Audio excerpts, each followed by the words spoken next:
사랑과 은혜가 충만하신 하나님 아버지 감사합니다. 저희를 구원하시고 교회 가운데 거하며 함께 교제케 하심을 감사합니다. 무엇보다 특별히 사랑해 주셔서 저희에게 하나님의 자녀를 맡겨주시고 또한 양육하고 가르칠 수 있는 기회를 허락해 주심을 감사합니다. 저희들 지혜가 부족하여 어떻게 하나님의 자녀를 올바르게 양육할 수 있을지 고민이 되고 어려움을 느낄 때가 너무도 많습니다. 자녀들이 커갈수록 마음속의 갈등과 또한 가족 간의 어려움들을 겪어가며 더욱 하나님의 지혜와 하나님의 가르침만을 간절히 소망하게 됩니다. 특별히 이 시간 자녀교육 세미나의 시간으로 함께 모인 시간입니다.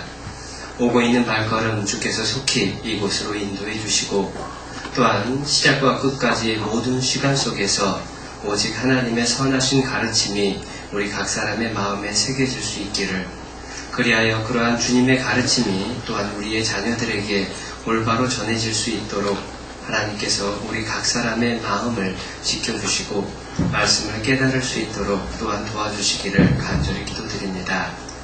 주께서 맡겨주신 주님의 자녀들이 하나님 보시기에 기쁜 모습으로 합당한 모습으로 자랄 수 있도록 축복해 주시고 또한 하나님의 큰 일꾼으로 자랄 수 있도록 하나님께서 돌봐주시기를 간절히 기도드립니다. 그 일에 우리 고개 숙여 기도하는 모든 부모님들 그리고 교회 학교 교사들이 다 하나님 앞에 합당하게 쓰임받을 수 있게 되기를 간절히 소망합니다.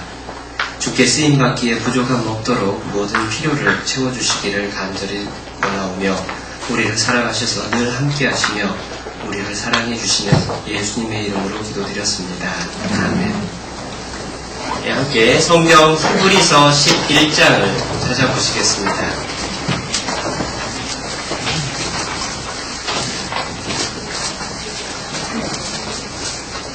히브리서 11장 23절입니다.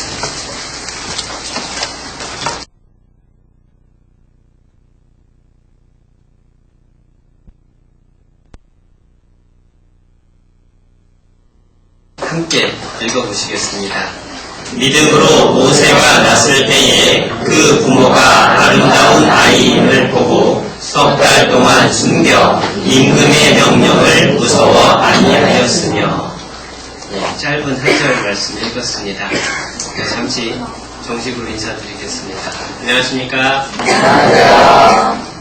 네, 항상 자녀교육 세미나 또는 학부모 교제 시간 있을 때마다 안타까운 것은 좌우가 이렇게 무게 차이가 많이 난다라는 겁니다.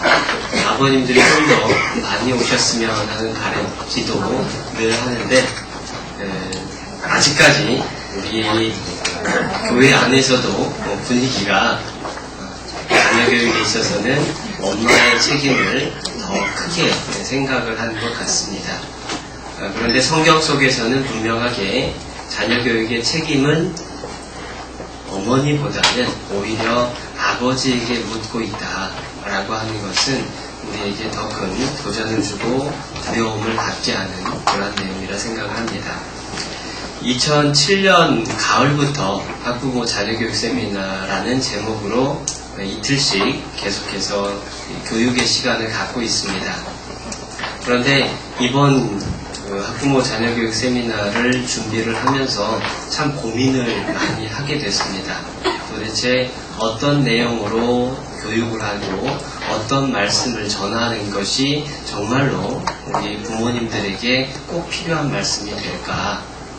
또 제목을 또 어떻게 붙여야 정말로 마음에 한 가지라도 남겨서 돌아갈 수 있을까 하는 고민을 하게 됐습니다.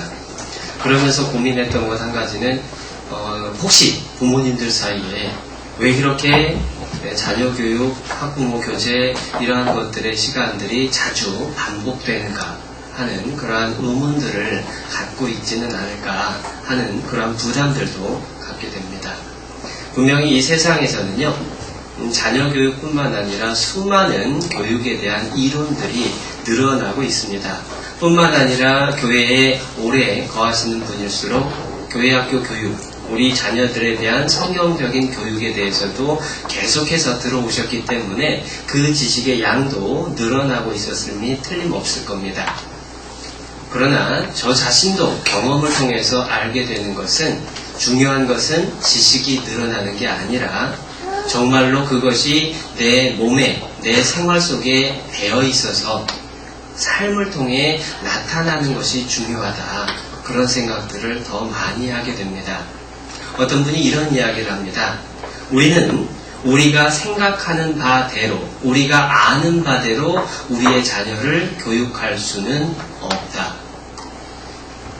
그리고 그 다음에 이렇게 얘기를 합니다. 단지 우리는 우리가 사는 바대로 우리의 자녀들을 교육할 수 있을 뿐이다. 우리가 알고 생각하는 바대로 자녀를 기를 수 있다면, 그렇게 자녀가 양육이 된다면요, 정말로 아무 걱정할 게 없습니다. 왜냐하면 우리는 너무나 이상적인 기준들, 그런 방법들에 대해서 들어왔거든요. 그런데 실상 우리의 자녀가 그렇게 성장하지 않는 것은 내가 생각하고 알기는 하지만 내가 살지는 못하고 있다라고 하는 것을 알려주는 거라 생각합니다. 그래서 정말로 중요한 것은 우리가 아는 것이, 우리가 생각하는 것이 내 자신의 생활 속에 진짜 삶으로 드러날 수 있도록 반복해서 훈련을 받는 것, 스스로를 훈련시켜 나가는 것이 필요하다라는 생각을 하게 됐습니다. 교회학교에서 교회학교 어머니 교사들과 함께 매달 유초등부 어머니 교사들은 함께 모여서 교제하는 시간을 갖습니다. 그때마다 한 40, 50분 정도 제가 책을 통해서 공부를 하고 또 성경적으로 정리를 해서 자녀 교육에 대한 내용들을 함께 교제를 합니다. 그런데 그 내용이 지금 1년이 넘게 쭉 이어져 오다 보니까 책이 한 권이 넘고 이제 한 권 반 정도 진도가 나가고 있는데, 내용을 항상 요약을 해보면 동일한 내용의 반복이다라고 생각을 하게 됩니다. 그런데도 그 동일한 내용의 반복이 할 때마다 새롭게 느껴지고 유익하다라고 하는 감사가 생기는 것은, 그렇게 수없이 반복을 함에도 불구하고 아직까지도 내 삶에 온전하게 이루어지지 못한 모습이 있기 때문에 일깨워주는 시간 자체가 큰 의미가 있다라는 생각들을 하게 됩니다. 인천교회에 제가 갔을 때요, 깜짝 놀란 일이 있었습니다. 인천교회 어린이 집회를 위해서 제가 1월 달에 갔었는데요. 그곳 어린이들의 모습을 보면서 굉장히 놀랐던 첫 번째 첫인상이 인사를 너무도 잘하는 거였습니다. 그리고 두 번째 놀란 것이 말씀 듣는 태도가 어른들보다 더 조용하게 말씀을 듣는 거였습니다. 너무 놀랐습니다. 인천교회 같은 경우는 본당하고 교육관이 상당히 거리가 떨어져 있습니다. 중간에 다른 공원도 있고 다른 건물들도 있어가지고 중간에 그 길을 걸어가다 보면 교회 식구들 이외의 사람들도 많이 다니고 있습니다. 그런데 제가 교육관에 또 본당에 왔다 갔다 하는 그 사이 길에서 만나는 아이들마다 유초등부뿐만 아니라 중고등부 학생들까지도 저를 보고 인사를 하는 걸 보게 된 겁니다. 제가 만약에 중고등부 집회를 하고 있었다면 중고등부 학생이 인사하는 게 당연하게 느껴졌을 텐데, 초등부 집회를 하고 있었는데 중고등학생이 저를 보고 항상 잊지 않고 인사를 하는 걸 보면서 야, 정말 대단하다 라고 생각을 했습니다. 그래서 궁금해서 그곳 배석도 목사님께 여쭤봤습니다. 아니, 애들이 너무 인사를 잘하는데 무슨 비결이 있습니까? 배 목사님 딱 한 가지 말씀하셨습니다. 아휴, 5년 걸렸어요. 그러시면서 덧붙이시는 것이 귀에 인이 박히도록 얘기하고 또 얘기하고 또 얘기한 것뿐이다 라고 말씀을 하셨습니다. 전주교회에서도 그 전부터 작년 가을부터일까요? 이제 저도 또 저희 교회학교 아이들을 위해서 만날 때마다 항상 하는 이야기가 인사하는 것. 올해는 인사하고 교회에 도착하면 늘 기도부터 하는 것을 가르치고 있습니다. 많은 아이들이 조금씩 변화되는 것들을 보고는 있는데요. 또 부모님들이 자녀들에게 늘 동일한 목소리로 가르침을 주셨으면 하는 생각도 해봅니다. 교회에 오면 모르는 어른이라고 할지라도 항상 인사하자라고 하는 것을 가르치고 있으니까요. 부모님들께서도 그러한 모습들을 함께 지도를 해주셨으면 좋겠습니다. 다시 이야기하던 본론으로 돌아와 보면 그만큼 우리의 자녀들에 대한 교육 뿐만 아니라 우리의 신앙 전체가 아는 것만큼 된다 라기보다는 실제로 그것이 내 삶에 이루어지기까지 오랜 시간이 걸리고 그것을 위해서는 수없는 반복이 필요하다는 것을 확신하게 됩니다. 그래서 주제를 정하면서도 그래, 무언가 새로운 지식을 자꾸만 전달하는 게 중요한 게 아니구나. 정말로 필요한 내용들을 우리가 잊지 않도록 계속해서 일깨우는 것이 오히려 더 효과적인 교육이 될 수 있겠다 하는 생각들을 하게 됐습니다. 그래서 제목을 이렇게 붙였습니다.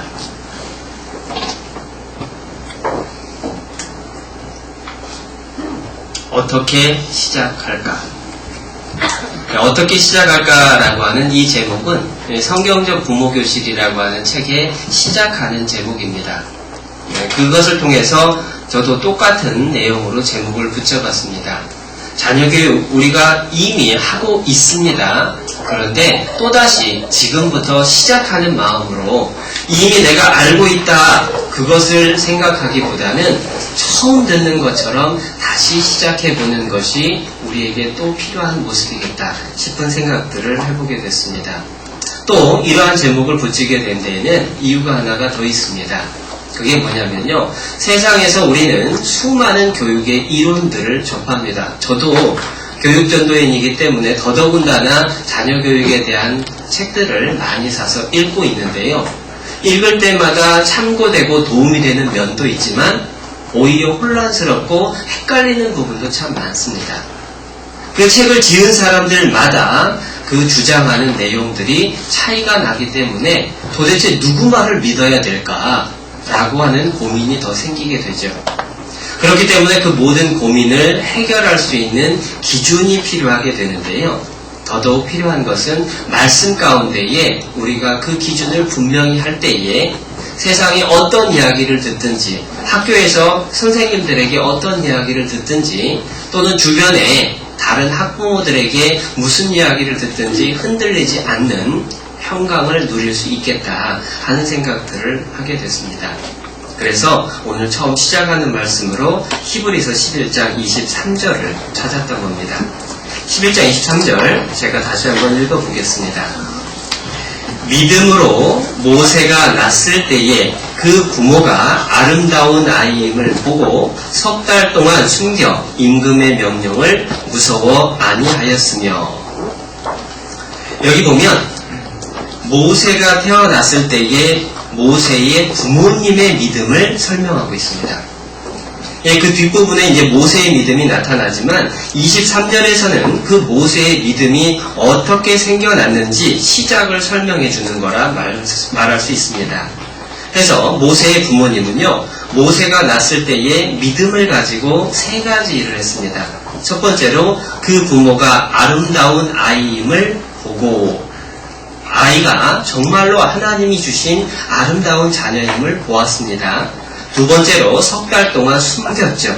그리고 임금의 명령을 무서워 아니했습니다. 여기서 우리는 금방 의문을 갖게 되는 게 한 가지가 있어요. 어느 부모가 자기 자식이 안 이쁠까요? 어느 자식이 자기 자식이 귀하다 하지 않을 그럴 부모가 있겠습니까? 그런데 성경에서는 이 모세의 부모가 믿음으로 그 아이가 아름다운 아이임을 보았다라고 이야기를 하고 있는 겁니다. 겉모습이 아름다웠다. 물론 그것도 있겠죠. 정말로 나를 쏙 빼닮은 아이라 그래서 예뻤다. 물론 그럴 수 있습니다. 그런데 여기에서 특별히 믿음으로 보았다라고 설명을 한 것은 이제 겉으로 드러나지 않은 그 내면에 담겨진 또 다른 이유가 있었을 거다라고 하는 것을 짐작할 수가 있습니다. 그건 뭐냐면 모세의 부모가 믿음이 있었기 때문에 이 아이를 통해서 하나님의 계획이 어떠한가, 이 아이에게 하나님이 또한 얼마나 큰 축복을 내려줄 것인가에 대한 꿈과 소망을 함께 가졌을 거라는 것. 정말로 하나님이 보는 것처럼 이 자녀를 볼 수 있었던 눈이 있었을 것을 우리가 상상해 볼 수가 있습니다. 그래서 저 이 말씀을 통해서 생각해 보는 첫 번째 오늘의 주제는요. 자녀를 보는 성경적인 인간관. 내 아이를 하나님은 어떻게 보실까? 내 아이를 어떤 기준으로 바라보아야만 할 것인가 하는 내용입니다. 그래서 자녀를 보는 성경적인 인간관을 세 가지로 정리를 해봤습니다. 첫 번째는요, 너무 잘 아시는 내용입니다. 우리의 자녀는 하나님의 형상을 닮은 존재다. 굳이 설명 안 해도 이건 너무도 잘 압니다. 창세기 1장 27절에 하나님이 자기 형상, 곧 하나님의 형상대로 사람을 창조하시되 라고 말씀을 하시죠. 틀림없이 자녀는 하나님의 형상을 닮은 존재입니다. 나 또한 그렇고 우리의 자녀도 그렇습니다. 그런데 하나님은 영이시기 때문에 하나님의 형상을 닮은 존재다. 이 말은 우리의 자녀에게 영이 있다라고 하는 것을 알려주는 겁니다. 너무 당연한 얘기를 왜 하느냐면요. 이 세상에 어떠한 지식도 영에 대한 지식은 없습니다. 하나님만이 영에 대한 지식을 가르쳐주고 계시죠. 그 얘기는 이 세상에 어떤 믿지 않는 사람들의 교육 이론들이 있을지라도 그것이 진정 내 아이를 하나님이 기뻐하는 자녀로 양육하는 데에 100% 만족시킬 수는 없다라는 겁니다. 분명히 하나님의 말씀의 기준을 가지고 우리의 자녀들을 대해야만 한다는 것을 일깨워주죠. 뿐만 아니라 우리가 기르고 있는 우리의 아이들이 지금 당장은 모난 것처럼 보이고 삐뚤어진 것처럼 보이고 영 내 기준에 차지 않는다 할지라도 실상은 그 속에 하나님을 닮은 형상이 담겨 있다는 것을 보아야만 한다. 그것도 알려줍니다.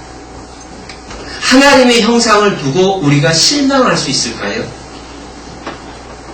자녀를 보고 이렇게 이야기를 할 수가 없다라는 겁니다. 내가 어쩌다가 너 같은 걸 낳아가지고 이런 말을 할 수가 없는 거예요. 왜냐하면 그 속에 하나님의 형상이 들어있는데 감히 그걸 두고 어쩌다 너 같은 걸 낳았는지 모르겠다 라고 한다면 그건 하나님께 대한 모독이라는 얘기죠.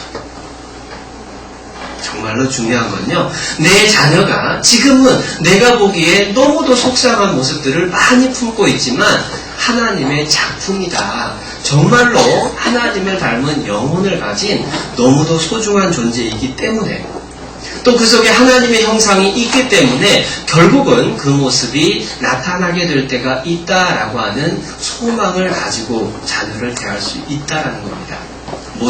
모세의 부모는 틀림없이 그 모세의 모습을 통해서 그러한 하나님의 형상을 생각했으리라 짐작해 봅니다.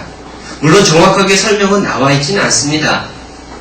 그러나 그 시대에 많은 유대인 부모들이 바로의 명령에 따라서 자기 자식을 나일강에 던지고 있었지만 이 모세의 부모는 그 속에서 아름다운 아이임을 믿음으로 바라보고 그 아이를 숨겨서 길렀다라는 겁니다. 틀림없이 우리 자녀의 속에 있는 하나님의 형상을 기억하고 바라볼 수 있어야 될 겁니다. 시편 127편 잠깐 찾아보겠습니다.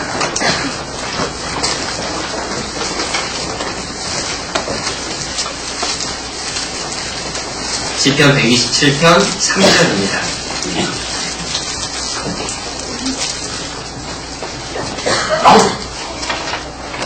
3절 함께 읽어보겠습니다.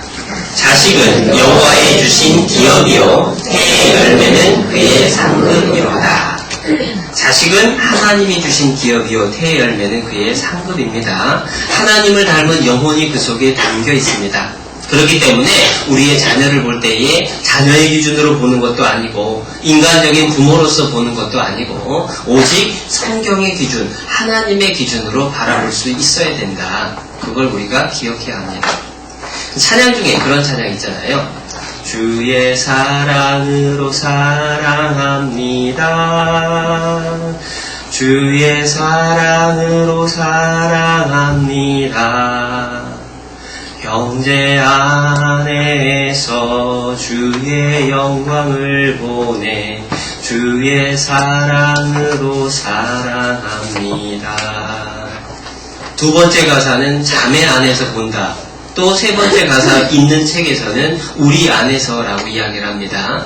그러나 오늘 우리가 기억해야 될 것은 자녀 안에서, 내 아들과 딸들 안에서 주의 영광을 볼 수 있어야 된다. 하나님이 주신 자녀이기 때문에 이제 하나님께 그 가르치는 방법을 배워서 우리의 자녀를 양육해야 될 것을 알게 됩니다. 첫 번째가 하나님의 형상을 닮은 존재임을 기억하는 데서 옵니다. 두 번째로 그 하나님의 형상을 닮은 존재로 맨 처음 지어졌던 아담과 하와가 죄를 지음으로 말미암아 타락하게 되잖아요. 그것을 통해서 우리가 기억해야 될 두 번째 사실을 가르쳐 줍니다. 두 번째 사실은 우리의 자녀는 하나님의 형상을 가진 존재이면서 또한 죄성을 가지고 태어났다라고 하는 겁니다. 우리 창세기 5장을 한번 찾아보겠습니다.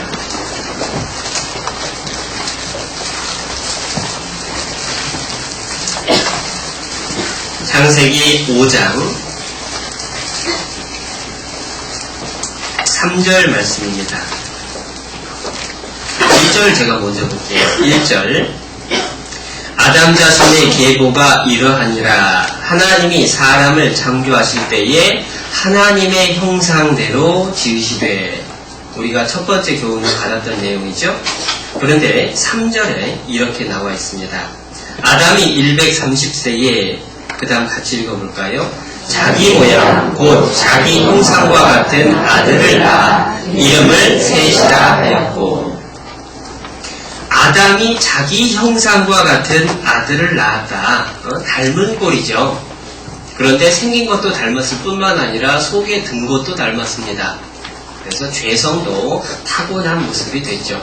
닮은 꼴 이야기할 때마다 붕어빵 얘기하잖아요. 진짜로 부모와 자녀 간에는 참 많이 닮았습니다. 어린이집 할 때 제가 자주 보여주는 사진인데요. 이 붕어빵이라고 하는 게 참 공감이 가는 그러한 내용들을 봅니다. 이게 잘 안 닮았다고 하는 사람들을 위해서 정말 닮았구나. 어떻게 하면 코나 눈이나 이렇게 똑같을 수가 있을까. 보면 볼수록 참 하나님의 솜씨가 대단하다라고 하는 것을 생각하게 됩니다. 아들이건 딸이건 틀림없이 부모를 닮았습니다. 그런데 생긴 것만 닮은 게 아니라 속에 든 것까지 닮았으니 참 뭐라고 말을 하기가 어렵습니다. 왜냐하면 우리 속에 좋은 것만 들어있지 않다라는 걸 우리 스스로가 너무도 잘 알잖아요. 여러분, 가인과 아벨의 죄는 아버지였던 아담의 죄의 열매다라고 생각할 수 있습니다. 아담과 하와가 죄를 지었기 때문에 그 죄의 열매가 이제 그 자녀에 대해서 나타나게 된 거예요. 형제 간에 다투고 형제를 쳐 죽이는 일이 나타난 겁니다. 그것이 너무 극단적인 생각이냐? 결코 아니라는 걸 우리가 금방 알 수 있습니다. 왜냐면요, 가끔은 우리 자녀들이 말을 안 듣고 속상하게 합니다. 그래서 막 꾸중을 하고 나서 혼자서 곰곰이 생각해보죠. 저 녀석이 왜 저러지? 도대체 누굴 닮아서 저러는 걸까? 가만히 조용히 스스로를 객관적으로 따져보면 자기 모습이다라는 걸 알게 됩니다. 아이가 정리정돈을 안 한다고 막 혼냈습니다. 나중에 지나면서 보니까 내 자신이 안 하고 있죠. 아이의 말버릇이 신경질적이라고 화를 냅니다. 그런데 보면 나 또한 그 아이에게 똑같이 하고 있는 모습들을 봅니다. 실감이 안 날까봐 또 한 가지 생각을 해봅니다. 특히 어머님들이 그런 이야기들을 많이 하시는데요. 아이들에게 막 잔소리를 한참을 하고 나서 되돌아보면서 하시는 말씀이 엄마가 나한테 그렇게 듣기 싫어하는 말을 하길래 나는 절대 내 아들한테는 그런 말 안 할 거라고 결심을 했는데 내가 똑같이 하고 있구나. 아마 우리 자신이 우리의 아들, 딸들에게 책망하고 화를 냈던 그 대부분의 내용이 실상은 우리 부모가 나에게서 보고 꾸중을 했던 그 모습이고 내가 그것을 잘못을 여전히 품고 있었던 걸 그대로 내 자녀에게 물려줬기 때문에 그 자녀의 속에서 또한 그게 나타나고 있다는 겁니다. 그렇기 때문에 사실은 좀 두려운 겁니다. 하나님께서 우리 자녀들에게서 부모인 우리들의 죄를 찾아낸다라고 생각해 본다면 자녀들을 두고 나무라기 이전에 내 자신의 모습을 먼저 돌아보게 되는 그러한 두려움을 또한 품게 됩니다. 뿐만 아니라 자녀가 죄성을 가지고 태어났다라고 하는 이 사실에서 우리가 기억해야 될 또 한 가지는 세상의 많은 가르침과 정반대의 가르침이기 때문에 꼭 기억해야만 되는 내용입니다. 세상에서는 성선설을 많이들 이야기를 합니다. 인본주의 사상은 대부분 그렇죠. 아이가 날 때는 깨끗하게 태어났다. 그래서 그 백지 같은 모습에 죄를 그리면 죄 있는 모습으로, 선을 그리면 선한 모습으로 나타난다. 그런데 성경은 죄인으로 태어난 것을 분명하게 가르쳐준다는 것, 우리가 다시금 기억해야만 합니다. 학교에서 문제 아동들의 학부모를 불렀을 때에 그 문제 아동의 학부모가 100이면 100 학교에 와서 선생님에게 하는 이야기가 똑같답니다. 아이고 선생님, 우리 애는 절대로 그런 일을 할 애가 아니에요. 우리 애는 원래 착한 애인데 친구를 잘못 만나서 어쩌다가 실수로 그런 일을 했나 봅니다 라고 이야기를 한다는 겁니다. 그런데 착각이죠. 우리 아이는 그럴 리 없어요가 아니라 우리 아이는 그런 것을 타고난 아이라는 것을 알아야 됩니다. 그렇기 때문에 우리는 자녀를 가르칠 때에 칭찬만으로 가르칠 수는 없습니다. 그래서 훈계라는 것이 반드시 필요하죠. 그래서 내일은 훈계에 대한 내용들을 함께 또한 생각을 해보는 시간을 갖게 될 겁니다. 정말로 어떻게 자녀를 양육해야 되느냐의 기준이 분명하면 우리가 그 자녀를 어떻게 대할 수 있는지도 또한 기준을 세우게 됩니다. 세상에서는요, 매를 대는 것은 부정적인 강화이기 때문에 효과가 없다라고 분명하게 이야기를 합니다. 그런데 성경은 자녀를 때릴 것을 말씀을 하시죠. 자녀에게 죄의 성이 있기 때문에 분명하게 그것을 바로잡아주는 시간도 필요한 겁니다. 또 세 번째로 자녀를 보면서 우리가 기억해야 될 기준 하나는 세상에는 악과 유혹이 있다라는 사실입니다. 처음 찾았던 히브리서 11장 23절에서 믿음으로 모세의 부모가 했던 일을 설명을 하면서 아름다운 아이임을 보고 석 달을 숨겼다. 그리고 바로의 그 위협을 두려워하지 않았다라고 얘기를 합니다. 성경 속에서 이집트의 바로는 이제 이 세상을 주관하는 마귀, 사단의 모습을 설명해 줄 때가 많죠. 그리고 애굽은 죄악된 세상을 설명을 합니다. 그리고 가나안은 영원한 천국을 상징을 할 때가 많죠. 이 세상 주관자인 마귀는요, 어떻게 하든 우리의 자녀들을 그 자신의 수중으로 끌어들이기 위해서 우리 자녀들의 영혼의 생명을 어떻게든 망쳐버리려고 애를 쓰고 있다는 것을 알게 됩니다. 이 세상은요, 애굽에서 태어난 유대인의 자녀들이 위협을 받았던 것처럼 그리스도인의 자녀들이 이 세상 주관자인 마귀의 유혹과 시험 가운데에 노출되어 있다라고 하는 것을 분명하게 기억해야만 합니다. 이 세상은요, 영적인 전쟁이 계속되고 있는 거예요. 지금 우리의 자녀를 두고 하나님과 마귀, 그리고 하나님을 쫓는 우리들과 세상을 쫓고 마귀를 쫓는 세상의 많은 쾌락, 그리고 물질주의, 세상의 많은 친구들과 유혹들이 싸우고 있다라고 하는 것을 기억해야 된다는 겁니다.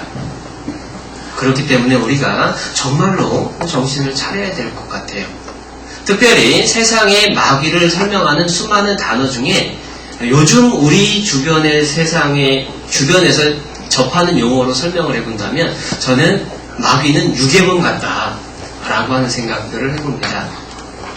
왜 유괴범 같다라고 하는 생각들을 해보냐면 자기의 수중으로 끌고 가기 때문에 유괴요. 그것으로 끝나는 것이 아니라 우리의 자녀를 볼모 삼아 또 우리 부모의 마음, 부모의 신앙까지 뒤흔들어 놓기 때문에 그건 유괴범과 같다라고 하는 생각들을 해보게 됩니다.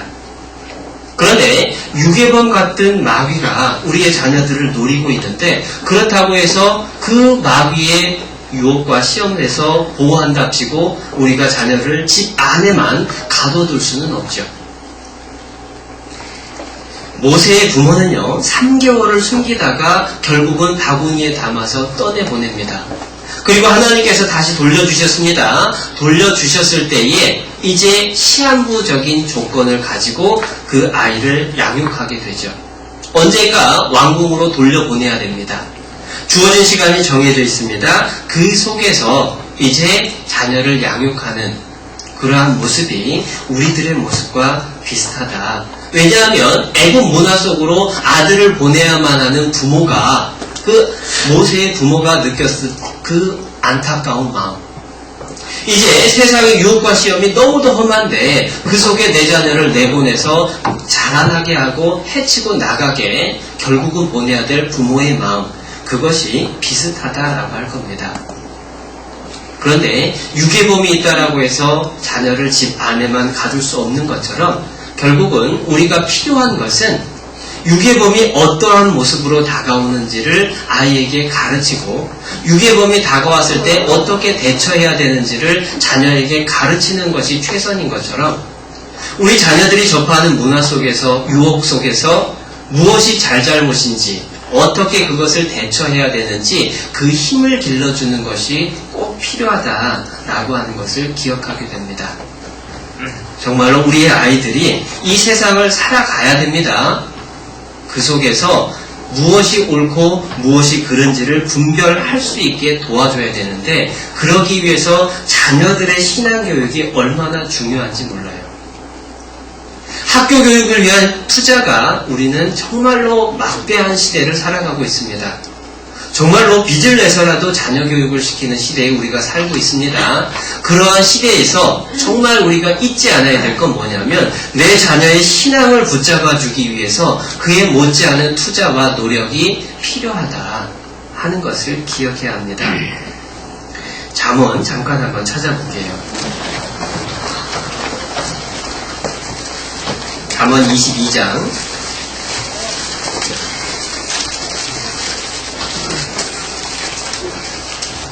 잠언 22장 6절입니다.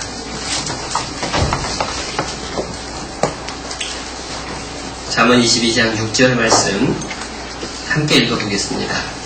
마땅히 행할 길을 아이에게 가르치라. 그리하면 늙어도 그것을 떠나지 아니하리라. 이 6절의 말씀이 정확하게 이루어진 성경 속의 사례 한 명이 모세입니다.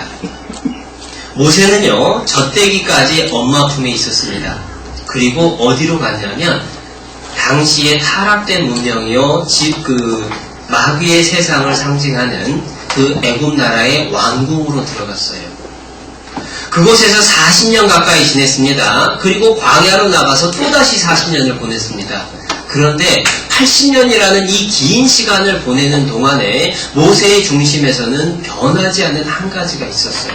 하나님을 기억하고 있었다라는 겁니다. 그렇기 때문에 80세 되었을 때에 하나님이 그를 부르자 그는 응답했고 결국은 자기 민족을 구원하는 구원자가 된 겁니다.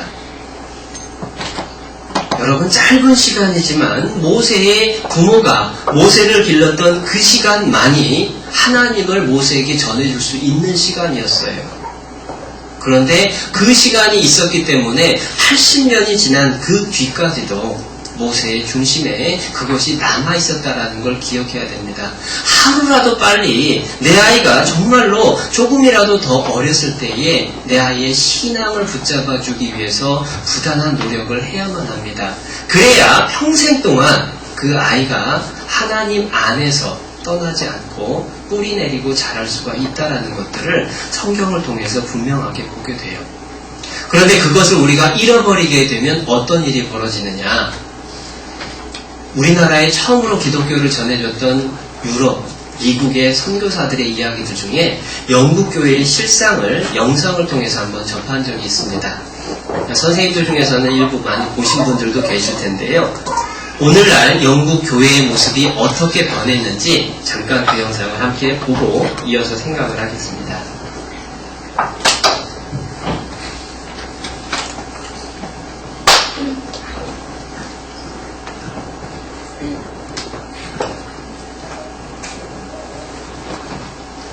소리가 안 나나요?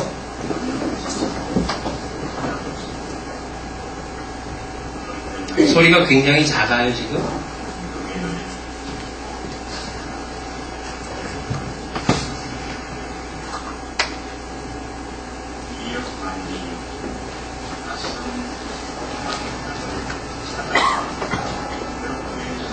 아까보다 훨씬 작는데.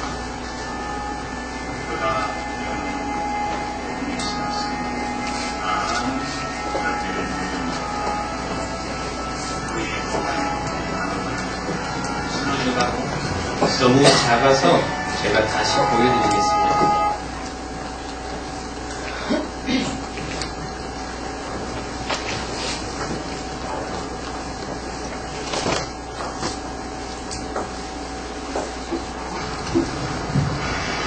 토마스 선교사의 하노버 교회는 영국에 있었던 웨일즈 지방의 작은 시골에 있습니다.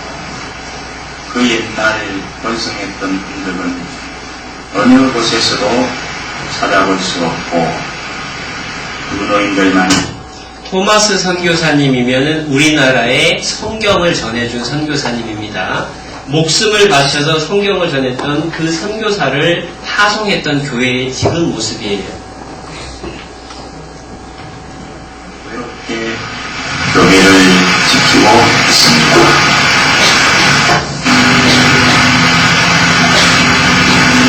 이웃 마을이 낯선 동방의 땅을 찾아와 외롭게 순교한 토마스 선교사. 그가 그려놓은 복음의 씨앗은 많은 열매를 맺은 그의 동안 하늘은 쓰러져가고 있습니다. 140년 전 토마스 선교사가 파송을 받았던 이 교회는 문을 닫은 지 이미 오래입니다. 사람의 발길은 끊기고 잡초만 무성히 자리하고 있습니다. 대동강 유역에서 순교의 피를 흘린 토마스 선교사의 흔적은 초라하게 무너지고 있었습니다.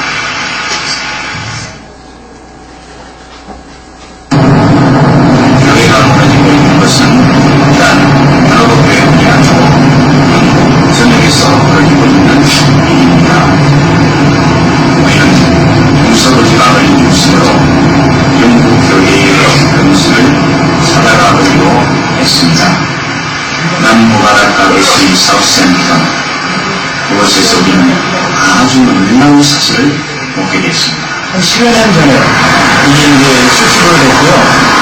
그 다음에 이 십자가는 10년 넘게 그저 장식이었습니다. 도시의 한가운데 있었던 이 교회는 10년 전에 일반에게 달려 시설 좋은 술집이 되어 있었던 곳입니다. 우리가 제대로 해가지고 여러분, 온통 성경으로 장식되어 있었지만 교회의 본토는 500년 전 교회가 처음 만들어진 그대로였습니다. 그리스도는 이렇게 술집의 한 벽면을 장식한 채 딱 때가 되어 있었습니다. 버밍엄은 영국에서 두 번째로 큰 도시입니다. 이 도시 한가운데서 우리는 또 다른 교회의 흔적을 발견했습니다. 지금으로부터 8년 전에 달린 이 교회는 어떻게 바뀌었을까?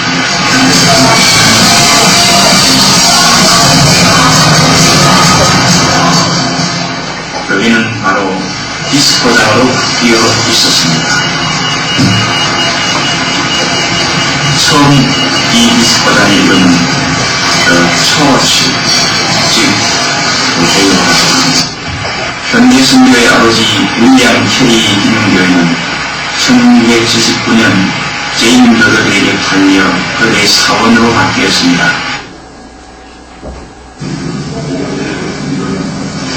선교 단상은 불상들이 차지하고 있었고 곳곳에는 그들이 섬기는 우상으로 가득했습니다. 그들은 인구 현지에서 가져온 자재들로 교회 외관까지도 완전히 바꾸어 놓았습니다. 우리는 영국인 선교사 한 분을 찾아가 보기로 하였습니다. Many churches are composed largely of older people. In our church here in Kingsheath, in this part of the Birmingham, we don't have any families in the church, members of the church who have children below age of 10. There are none. And in the Sunday school, maybe 3-4 children on a Sunday only. Some churches, only the pastor's children, they are the only children there. 그의 이야기는 아주 절망적이었습니다.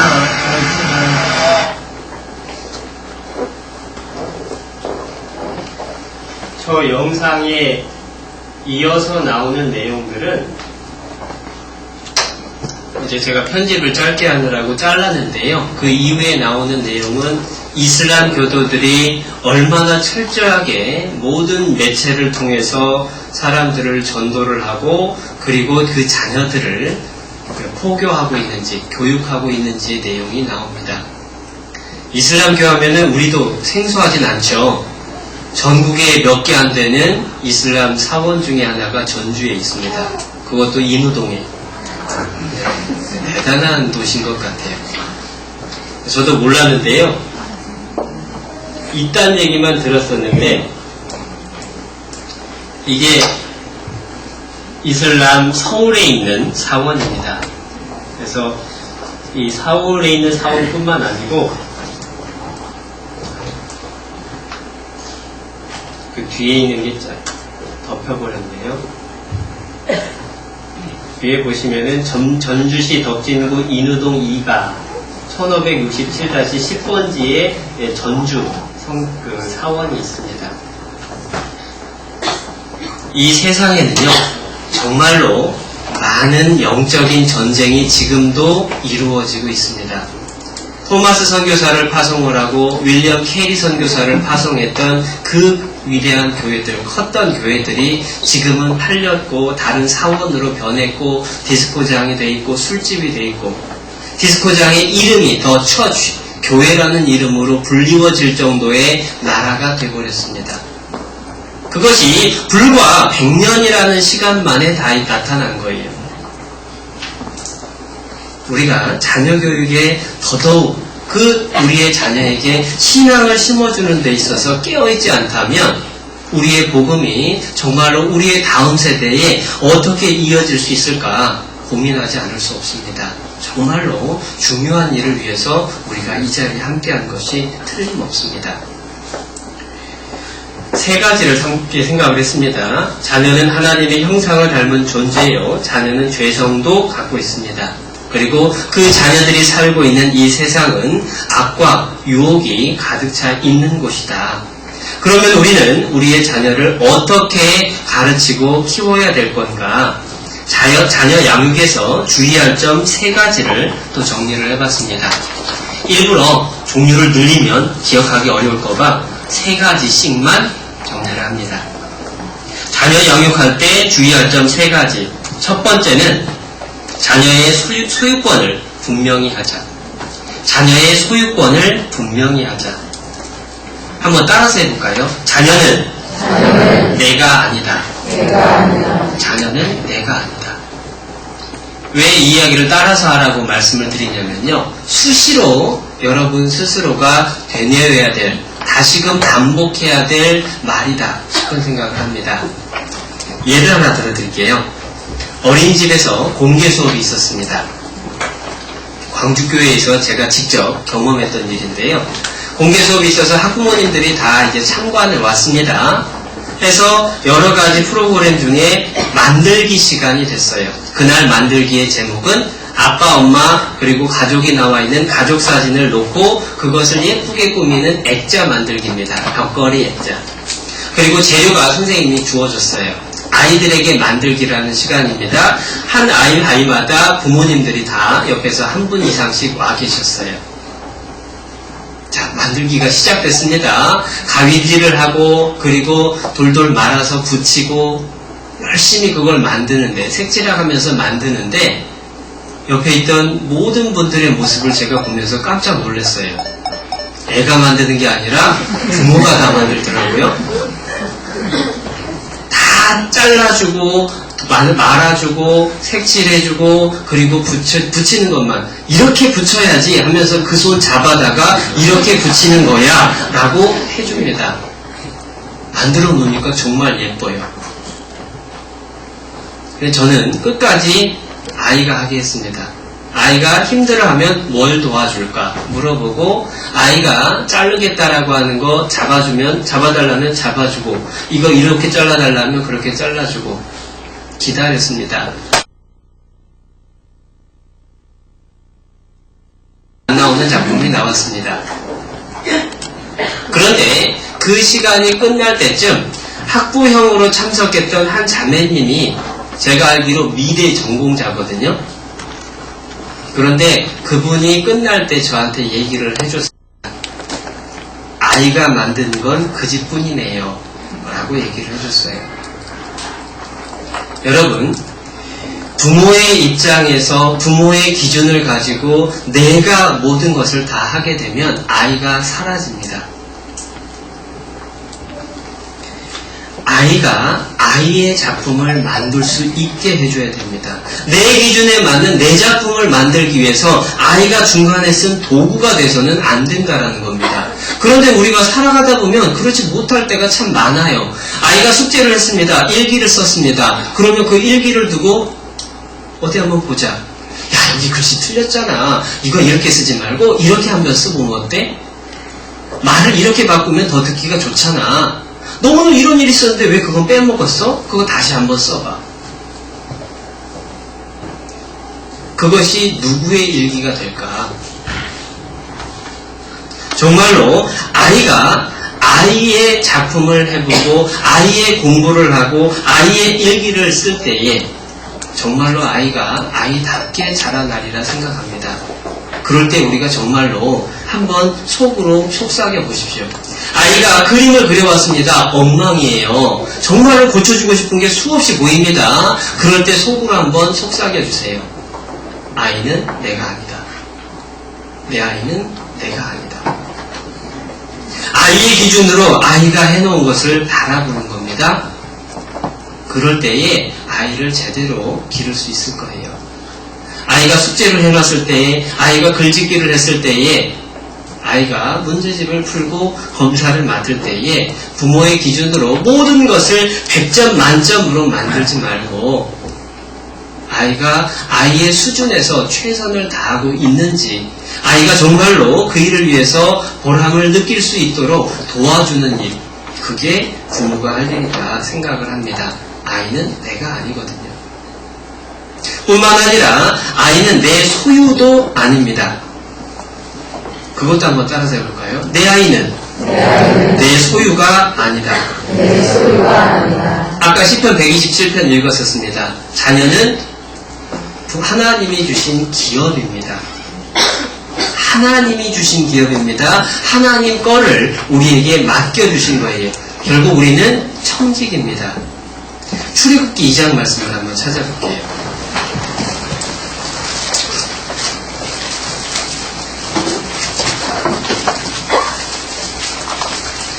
출애굽기 2장 모세의 이야기입니다. 2장 9절.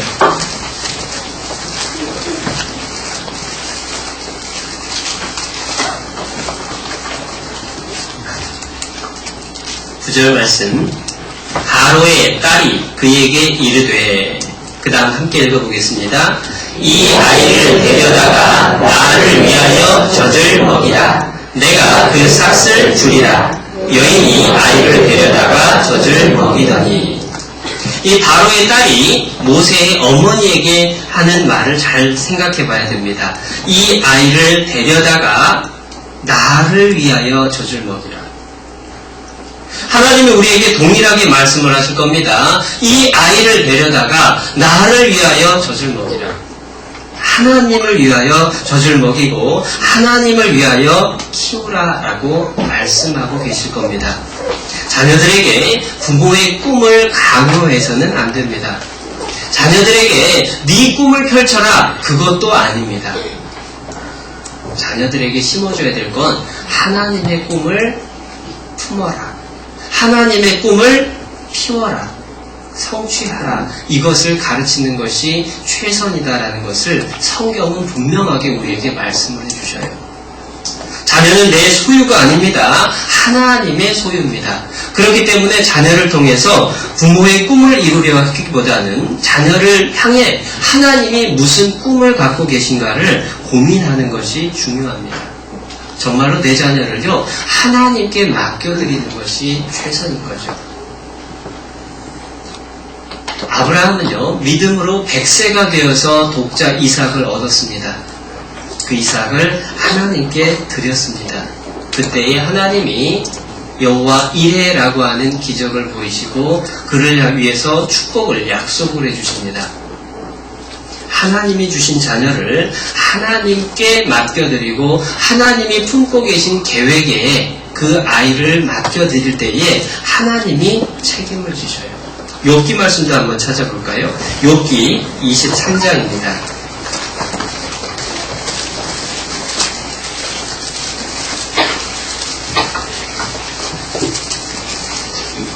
욥기 23장 14절.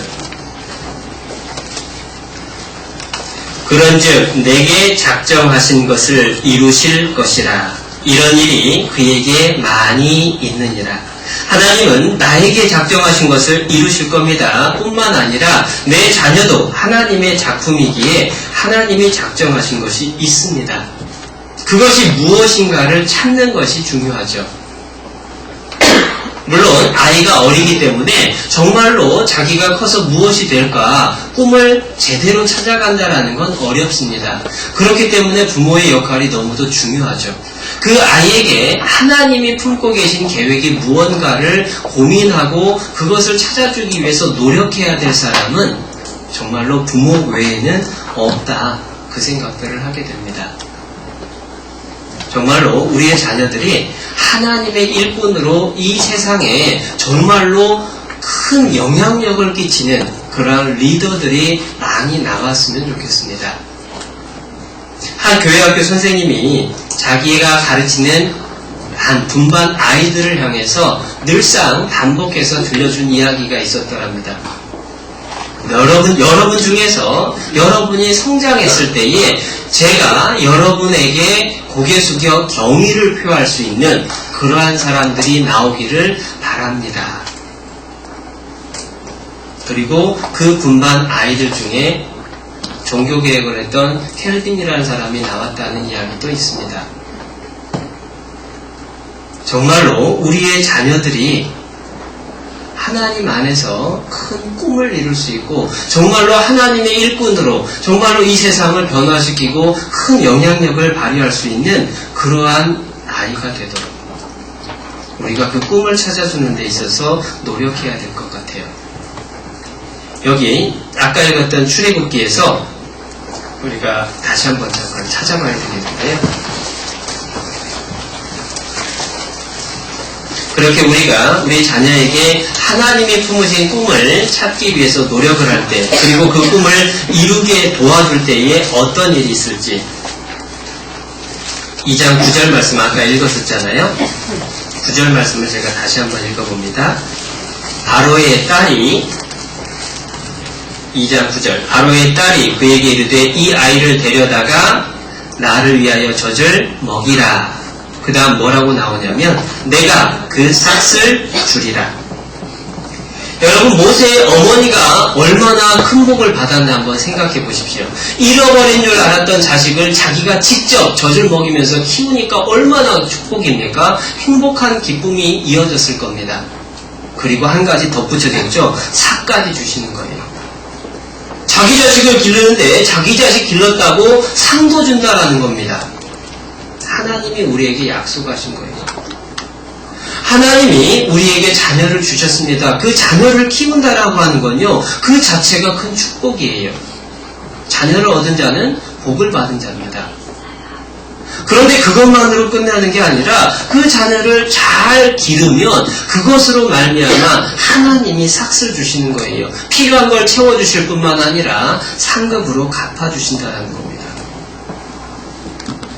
자녀는 내 소유가 아닙니다. 하나님의 소유입니다. 그것을 잊으면 교육이 틀어질 수밖에 없어요. 뿐만 아니라 자녀는 내 소유가 아니기 때문에 자녀에게 꿈을 그려줄 때에도, 꿈을 심어줄 때에도 정말로 고민하고 조심해야 될 겁니다. 그래서 부모의 역할 중에 하나는 자녀에게 네가 어떠한 존재다, 너는 어떠한 사람이다, 그걸 알려주고 심어주는 게 굉장히 중요한 겁니다. 그런데 성경 속에 한 가지 좀 특이한 분이 하나 있는데 자녀 교육할 때마다 빠지지 않는 분이죠. 한나라는 사람입니다. 사무엘의 엄마입니다. 사무엘의 엄마 한나가 왜 자녀 교육을 할 때마다 빠지지 않을까? 실제로 사무엘의 엄마가 사무엘을 가르쳤던 시간은 얼마 안 돼요. 젖을 뗄 때까지만 데리고 있었고 젖 떼자마자 하나님의 전에 가져다 놨어요. 마치 모세는 젖을 뗄 때 보냈던 것과 반대로 사무엘은 이제 정말로 부모의 품에서 젖을 뗄 때까지 있다가 이제 하나님의 성소에 가서 살게 됩니다. 그런데 이 한나와 사무엘 사이에 어떤 모습이 있었을까? 사무엘이요, 그 어린 아이가 엄마를 만날 수 있는 시간은 1년에 한 번. 내년제를 드리러 실로에 엄마 아빠가 왔을 때에 한 번 만나게 됩니다. 뭐 오래 있었던 것 같지도 않아요. 아이와 엄마가 만났습니다. 그 어린 아이가 엄마를 보면 뭐라고 얘기를 했을까요? 엄마, 왜 나는 엄마하고 떨어져 살아야 돼? 우리 같이 살면 안 돼? 그런 말이 안 나왔을까요? 아무리 신앙이 좋은 아이라도 엄마의 품이 그리울 때가 얼마나 많았겠습니까? 이제 말을 시작했을 그 아이가 엄마를 보면서 가지마, 가지마 라고 외쳤을 것 같은 생각들을 하게 돼요. 그런데 한나는 그 아이를 또 떼어놓고 집으로 돌아옵니다. 무엇라고 얘기를 했을까? 이야기를 했을 내용, 많은 상상 가운데에 가장 확실한 대답은 한나는 사무엘에게 틀림없이 이야기를 했을 겁니다. 얘야, 너는 하나님의 아들이란다. 너는 하나님께 드려진 하나님의 아이란다. 네가 있어야 될 곳은 하나님의 집이다. 1년에 한 번 만나는 엄마가 그걸 심어줬습니다. 1년 내내 함께 있었던 엘리는 하나님을 섬기는 법을 가르쳤습니다. 그런데 엘리가 두 아들을 키웠던 모습을 생각해보면 엘리가 정말로 사무엘을 어떻게 키웠을까? 여러분, 엘리가 사무엘을 딱 부러지게 가르쳤기 때문에 사무엘이 하나님의 일꾼이 됐을 거라 생각하십니까? 그렇다면 왜 엘리의 두 아들은 실패한 사람이 됐습니까? 엘리의 두 아들이 실패한 걸 보면요, 사무엘을 기렸던, 사무엘을 가르치는 엘리의 모습 속에서 많은 교훈을 받았을 것 같지는 않아요. 정말로 사무엘의 일생을 변화시키고 하나님 앞에 일꾼으로 심어준 것은 엄마일 겁니다.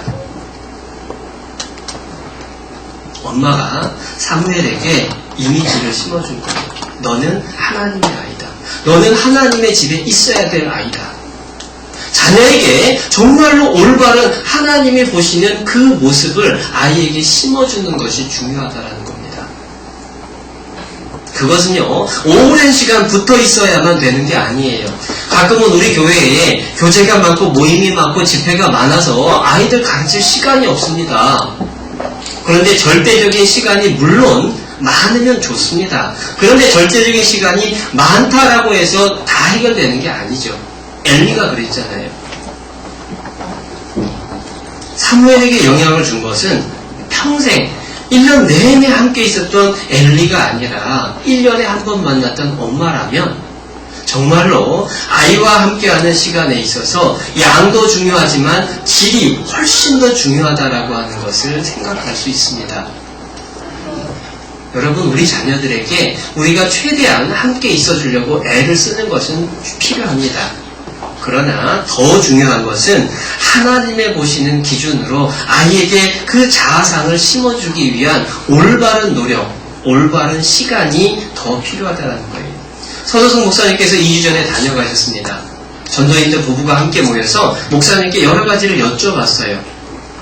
그런데 많은 질문의 내용이 어떻게 자녀를 키워야 될까? 자녀 교육에 대한 질문들이 많이 나왔습니다. 요약해보면 딱 한 가지예요. 서도성 목사님 말씀을 하십니다. 1년 중에 최소 3분의 1을 서울 이외의 지역에서 지냅니다. 그러니까 밤에 들어가는 정도가 아니라 아예 서울에 없어요. 뿐만 아니라 교회에 있을 나머지 3분의 2의 시간 중에도 그동안 3분의 1을 비워야 되기 때문에 일이 많죠. 그러니까 늦게 들어갑니다. 아이와 함께 할 수 있는 절대적 시간이 너무 부족하다. 그러나 내 아이에게 나의 사랑은 분명하게 심어주고 있다. 표현해주고 다듬어주고 다짐을 해주는 겁니다. 정말로 우리의 아이가 하나님의 사랑받는 자로서 그 이미지, 자기 자신에 대한 하나님의 보는 기준으로 자기 자신을 볼 수 있게 심어주는 것. 그것이 정말로 자녀가 내 소유가 아니기 때문에 우리가 가져야 될 가장 중요한 자세다라고 생각을 합니다. 아이들은요, 마치 그림을 그리기 위해서 펼쳐놓은 하얀 도화지 같다라고 이야기합니다. 부모가 거기에다가 어떻게 그리느냐에 따라서 그림이 그려지는 거예요. 거기에다가 내 그림이 아니라, 아이의 그림이 아니라 하나님의 그림이 그려질 수 있도록 정말로 고민하고 기도하고 노력해야 될 것이 우리의 책임입니다. 그걸 그럼 어떻게 한단 말이냐? 방법 중에 가장 쉬운 실천 방법 한 가지만 오늘은 알려드릴게요. 아이에게 화를 내거나 무슨 말을 할 때에, 특히 감정적으로 좀 격동이 될 때에 말하기 전에 3초만 멈춰보십시오. 이 말을 할까 말까. 3초만 생각해 보십시오. 그러면 너무도 많은 말들이 걸러지는 것을 스스로 느낄 수 있습니다. 3초 멈추는 사이에 감정이 가라앉습니다. 그리고 분명하게 이야기를 할 수 있는 지혜가 생겨납니다. 물론 더 많은 대화법의 방법들이 있죠. 요령들이 있습니다. 그러나 다 요약해보면 딱 한 가지로 요약할 수 있는 거예요. 3초만 멈춰봐라. 말을 하기 전에 잠깐 멈추고 그리고 나서 얘기하면 아이를 대하는 내 모습 속에서 스스로도 감사할 수 있는 모습이 발견이 될 겁니다. 우리의 자녀들은요, 거울을 한 번도 본 적이 없는 옛날 사람과 같아요. 자기 자신 얼굴을 본 적이 없습니다. 그 아이에게 너는 이런 사람이다 라고 알려준 유일한 방법은 그림인데, 그 그림을 그려줄 수 있는 사람이 부모라는 거예요. 자녀에게 하나님의 보시는 모습으로 그림을 그려줘야 됩니다. 제발 엄친아 엄친딸의 모습하고 비교해가지고 그려주지 말자라는 겁니다. 세상에 이런 애도 있다더라. 근데 너는 뭐냐? 아이의 모습에 그림이 착 그려지죠. 나는 못났구나. 어떤 애는 공부 이렇게 한다 하더라. 나는 공부 못하구나. 어떤 애는 운동을 이렇게 한다 하더라. 나는 운동도 못하는구나. 어떤 애는 부모 말을 이렇게 잘 듣는다더라. 나는 부모 말 원래 안 듣는 애야. 자녀의 마음에다가 부모가 그림을 그리는 거예요. 자녀의 모습에, 자녀의 마음에다 하나님의 보시는 그림을 그려주는 것. 그것이 첫 번째입니다. 두 번째로, 이것은 수없이 우리가 들었던 내용입니다. 자녀는 부모의 본을 보고 배운다. 틀림없는 사실이죠. 자녀는 말로 배우는 게 아닙니다. 본을 보고 배우죠. 서두에서 분명히 말씀드렸던 내용. 자녀를 기른다는 것은, 아이를 교육한다라고 하는 것은 부모의 생각하는 대로, 아는 대로 교육하는 게 아니다. 부모가 사는 대로 가르치는 거다. 똑같은 얘기입니다. 자녀에게 말로 가르치는 게 아니라 본으로 가르치게 되죠. 저희 어머님이요, 저희 외할머님의 걸음걸이를 굉장히 싫어하세요. 아이고 엄마 제발 뒤통거리지 말라고, 좀 똑바로 걸으면 안 되냐고. 제가 그 소리를 여러 번 들었었어요. 그런데 어느 날, 벌써 한참 전이죠, 할머니께서 저희 집에 오셨다가 이제 다시 외가로 출발하시는데 어머님이 배웅을 나가셨습니다. 제가 뒤에서 봤죠. 안 봐도 압니다. 상상이 되죠. 돌아왔을 때, 어머니께서 들어오셨을 때 말씀을 해드렸어요. 엄마 걷는 게 할머니하고 똑같은데? 어머님 말씀하십니다. 뭔 소리냐고. 내가 어떻게 그렇게 걷냐고. 아니라고. 근데 똑같아요. 내가 싫어하는 것까지도 부모의 모습을 배워가는 게 우리입니다. 우리의 자녀도 똑같이 그렇게 배운다는 거예요. 엄마하고 싸우면서 그 엄마의 싫어하는 단점들을 자녀가 배우고 있습니다. 본을 통해서 자녀는 배움을 배우고 있어요. 우리가 예전에 봤던 영상인데요. 잠깐 한번 기억을 거두는 의미로 함께 보겠습니다.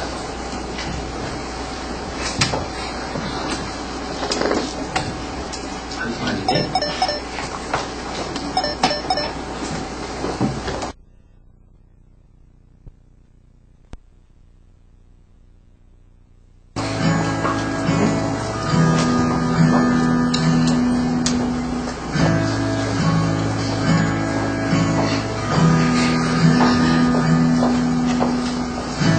Looks like rain again today. Dark clouds gather, fill the sky. Don't know how to talk to you, just know how to say goodbye.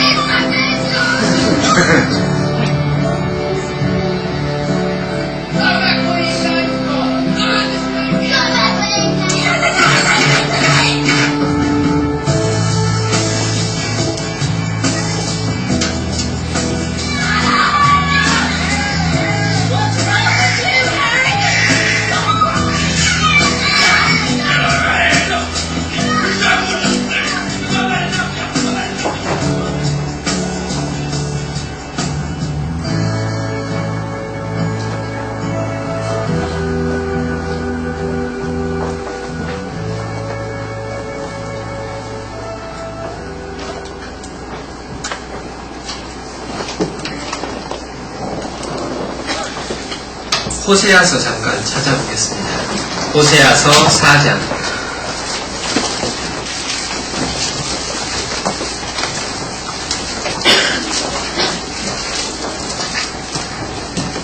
호세아 4장 6절 말씀입니다.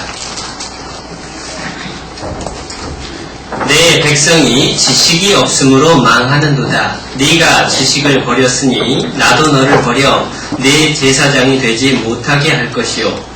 네가 내 하나님의 율법을 잊었으니 나도 내 자녀들을 잊어버리리라. 모세의 모습을 보면서 생각을 해보는 건요, 모세가 어떻게 민족을 건지기 위해서 그 고통을 참아내면서 끝까지 그 일을 해낼 수 있었을까? 정말로 두려운 순간이 수없이 이어졌음에도 불구하고 그것을 어떻게 참고 끝까지 해냈을까? 물론 하나님이 붙들어 주셨습니다. 그런데 왜 하나님이 모세를 그토록 붙들어 주셨을까? 그 많은 원인 중에 하나는 부모에게서 찾을 겁니다. 부모가 믿음을 가지고 아름다운 아이임을 보고 3개월을 숨기고 바로를 두려워하지 않았었습니다. 정말로 하나님의 계획을 생각하고 자기 목숨이 죽을지 모르는 그 위험을 잊어버린 거예요. 부모의 모습 속에서 하나님을 섬기고자 하는 모습이 있었고 짧은 기간이지만 그것이 모세에게 전해졌고 그것이 80년이 지나도록 잊혀지지 않았고 그 이후 40년 동안 그 모세가 이스라엘을 이끄는 데 있어서 밑바탕이 원동력이 돼 있었다. 그렇게 생각할 수 있습니다. 부모로서 우리가 하나님 앞에서 어떻게 사느냐가 우리의 자녀에게 그대로 전해집니다. 부모가 잊어버리면, 부모가 말씀을 잊고 하나님을 잊어버린다면 하나님도 그 자녀 잊어버리신대요. 부모가 의롭게 산다면 하나님도 그 자녀 기억하십니다. 성경에 분명히 말씀을 하시죠. 내가 늙기까지 의인이 버림을 당하거나 의인의 자녀가 걸식함을 보지 못하였다. 틀림없이 하나님이 부모의 신앙을 보시고 자녀의 모습을 돌봐주시는 것도 정해집니다. 그렇기 때문에 부모가 본을 보이기 위해서 더 깨어있어야 되고 더 노력해야 되는 것이 의무이죠. 아버지가 된다는 것, 생리적으로 아버지가 된다는 것은 쉽습니다. 그러나 진짜 아버지가 된다는 건 어려운 일인 것 같아요. 어머니가 된다는 것도 똑같죠. 뿐만 아니라 성경 속에서 자녀 교육의 책임은 틀림없이 교사가 아닌 부모에게서 쳤습니다. 이스라엘에서요, 제사를 드릴 때마다 제사장이 항상 양이나 소를 잡는 것을 기억합니다. 그런데 제사장이 이스라엘 사람들을 위해서 항상 짐승을 잡았는데 자녀를 위해서 아버지가 짐승을 잡았던 적이 있죠. 유월절이죠. 6월절에는요, 대표가 나타나서 온 이스라엘의 양을 잡아준 게 아닙니다. 하나님께서 분명하게 말씀을 하시기를 내 장자를 위해서 집집마다 그 아버지가 양을 잡아서 그 피를 문설주와 임방에 바르라고 하셨습니다. 자녀의 구원의 확증을 위해서 가장 큰 책임을 갖고 있는 것은 부모입니다. 자녀의 신앙을 위해서 가장 큰 책임을 갖고 있는 것도 부모입니다. 그리고 정말로 하나님이 보실 때에 우리가 맡고 있는 많은 일들 가운데에 자녀를 하나님의 자녀로 키운다는 것이 정말로 중요한 일이라는 것을 일깨워 주셔요. 출애굽기를 보다 보면 신기한 이야기들이 참 많습니다. 그 중에 하나가 이 바로가 이스라엘 사람들을 풀어주지 않는데 그 순서가 있어요. 첫 번째는 바로 왕이요, 이스라엘 사람들이 하나님 섬기러 가겠다라고 했더니 아무도 못 가 하고 막았습니다. 근데 재앙이 계속 이어졌잖아요. 재앙을 받다가 너무 힘듭니다. 그러니까 이제 말이 바뀌었어요. 야, 그러면 누구누구 갈 거냐? 그랬을 때 모세가 분명히 얘기합니다. 남녀노소와 우양과 모든 것을 데리고 가겠다. 그랬을 때 바로가 이야기합니다. 무슨 소리냐? 안 된다. 니들만 가라. 또 재앙이 내려졌습니다. 말이 또 바뀌었어요. 그러면 니들 애들만 데리고 가죠. 짐승은 내버려둬라. 마지막엔 다 보내주게 되죠. 마귀가 우리의 신앙을 망치기 위해서 붙듭니다. 먼저는 내 신앙을 망치기 위해서 노력을 하죠. 내가 구원받지 못하게 회방을 놓습니다. 그러다가 실패하죠. 그럼 우리 자녀를 붙잡아요. 가장 중요한 내 신앙, 그리고 그 다음 중요한 내 자녀의 신앙. 내가 내 신앙을 똑바로 해야 될 뿐만 아니라 내 자녀를 위해서라도 내가 정말로 내 신앙을 똑바로 하는 것이 필요합니다. 천주교가 오히려 더 잘하는 게 그거래요. 2세 교육에 있어서는 정말로 많은 투자를 하고 있답니다.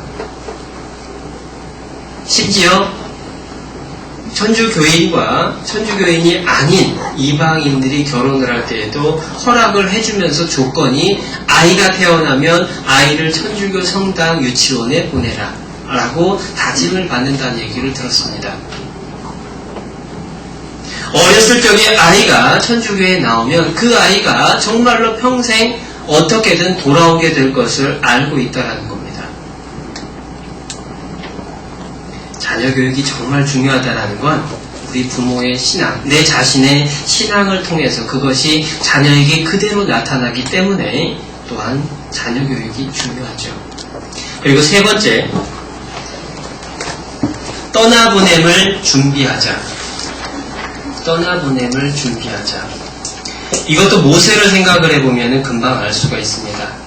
모세의 어머니가 모세를 양육할 수 있었던 기회는 젖먹는 기간 뿐이었습니다. 한나가 사무엘을 양육할 수 있었던 기간도 젖먹는 기간 뿐이었습니다. 보내야 돼요. 여러분 품 안에 지금 자녀가 있다라면은 정말로 하나님이 주신 찬스입니다. 너무도 소중한 기회입니다. 언젠가 떠나가 버려요. 그 시기를 놓치면 소용없습니다. 그 시기를 놓쳤던 사람 중에 하나가 엘리라는 제사장이죠. 엘리의 두 아들 홈리와 비느하스가 악행을 했습니다. 성전에서 음행을 하고 성막에서 음행을 하고 뿐만 아니라 하나님의 제물을 더럽히고 하나님을 경홀히 여겼습니다. 엘리가 그걸 들었죠. 엘리가 듣고 아들들에게 얘기를 합니다. 내게 들리는 소식이 좋지 않다.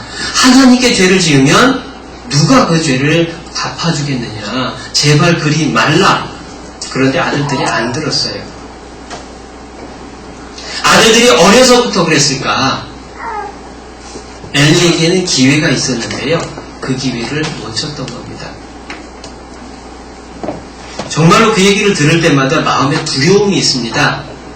그건 뭐냐면 엘리는 틀림없이 늙어 죽을 때까지 하나님의 제사장이었습니다. 그럼에도 그 아들이 망쳤죠. 저도 하나님의 일꾼으로 앞에 서서 일을 합니다. 말씀을 전합니다.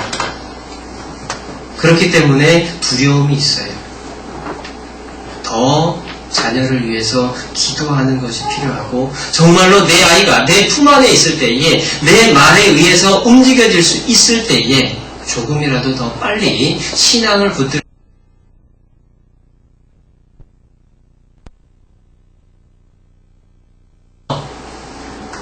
목사님을 찾아가서 물어봤다고 합니다. 목사님, 언제부터 자녀의 신앙교육을 해야 될까요? 목사님이 되물으셨습니다. 아이가 지금 몇 살인데요? 지금 3살인데요. 목사님의 대답이 딱 한 가지였습니다. 3년 늦으셨군요. 지금 당장 바로 시작하십시오.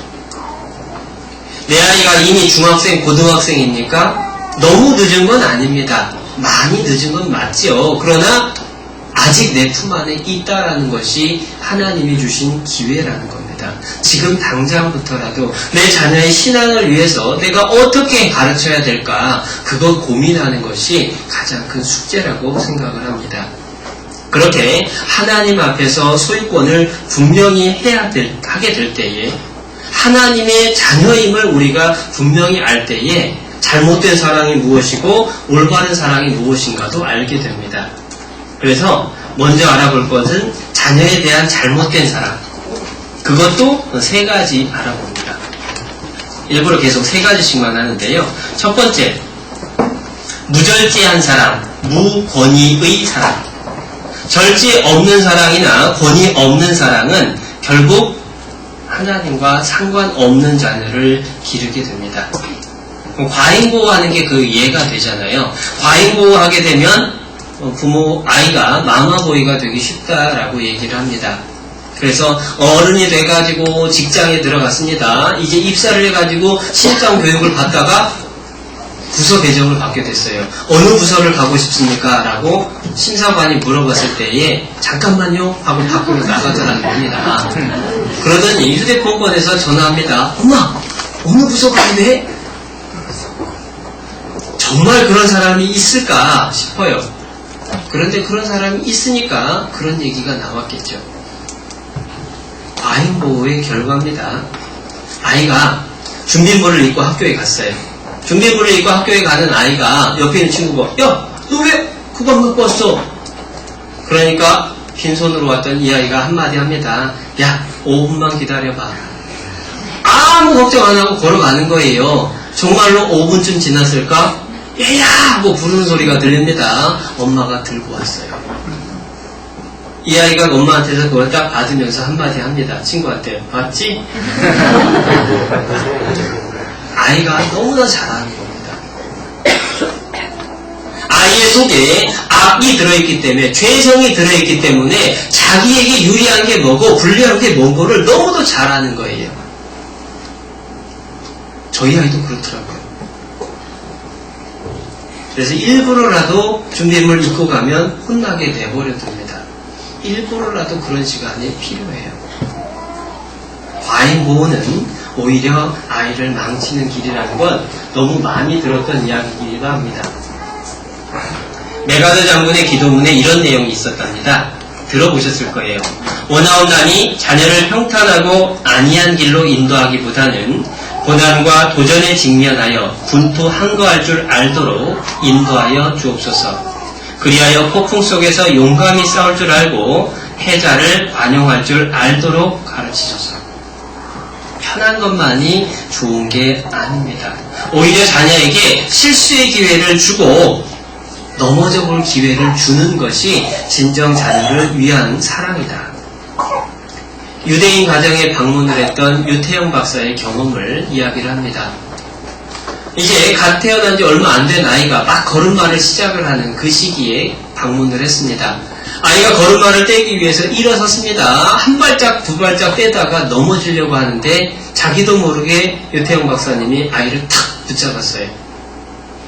그런데 이상한 것은 아이의 부모는 붙잡는 자기를 이상한 눈으로 쳐다보더라는 겁니다. 분위기가 이상했습니다. 그렇지만 어쩔 수 없어서 그냥 놨어요. 아이가 또 걸으려고 하는데 또 넘어지려고 합니다. 또 탁 잡아줬어요. 그런데 이제 부모 표정이 이상하게 변하는 겁니다. 왜 그러는지 이야기를 하게 됐어요. 아이의 부모가 물어보더랍니다. 한국에서는 아이를 그렇게 키웁니까? 유태영 박사도 거꾸로 물어보죠. 아니, 이 나라에서는 애가 자빠지는데 내버려둡니까? 그 유대인 부모가 이야기를 하더랍니다. 아이는 어차피 이 세상 홀로 커가야 합니다. 배우는 과정입니다. 라고 이야기하더랍니다. 그래서 한번 내버려둬 봤대요. 아이가 넘어졌습니다. 그런데 옆에 있던 부모가 박수를 쳐주더래요. 웃으면서. 그러니까 아이가 막 울려고 하다가 같이 웃는 겁니다. 그리고 또 일어나요. 왜냐하면 박수 쳐주잖아요. 웃어주잖아요. 그러니까 넘어지는 게 문제가 아니구나. 다시 일어나는 겁니다. 건강한 사람은 실패를 두려워하지 않는답니다.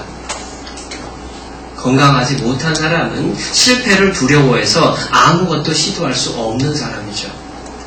우리 자녀를 건강하게 키우는 것은요, 그 아이를 안전하게 완벽하게 보호해주는 데 있는 게 아니라 그 아이가 넘어졌다 할지라도 실수했을지라도 다시 일어설 수 있게 도와주는 겁니다. 그래서 실수를 하면 박수를 쳐주고 잘못을 하면 책망을 하는 겁니다. 아이가 실수했는지 잘못했는지 그건 구별할 수 있어야죠. 그것이 아이를 올바로 사랑하는 사랑입니다. 어느 유명한 교육학자가요, 기자회견 중에서 기자하고 만나서 이야기를 하는 가운데에서 질문을 받았습니다. 저 선생님, 만약에 선생님에게 아주 부잣집 아이를 가르칠 수 있는 기회와 가난한 집 아이를 가르칠 수 있는 기회가 주어졌다면 둘 중에 하나를 택할 때에 어느 아이를 가르치시겠습니까? 고민 안 하고 이 교육학자가 한마디로 대답합니다. 당연히 부잣집 애를 가르쳐야죠.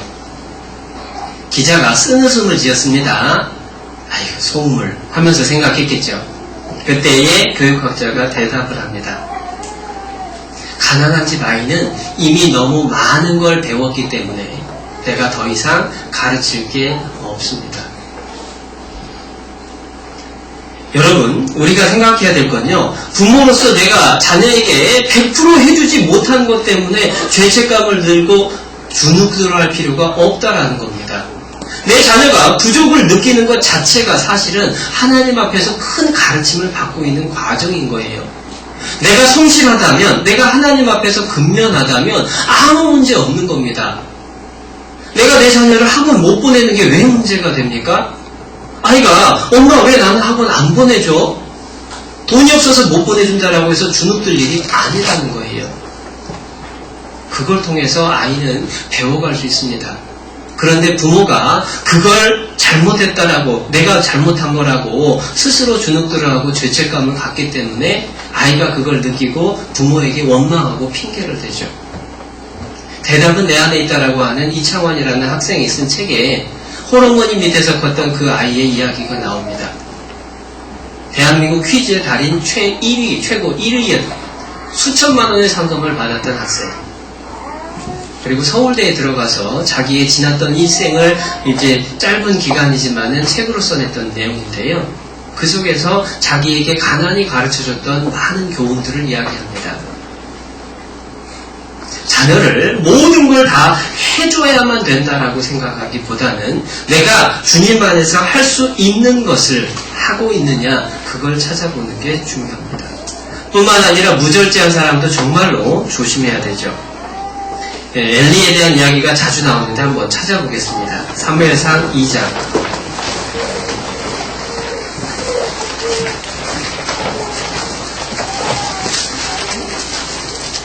사무엘상 2장 29절.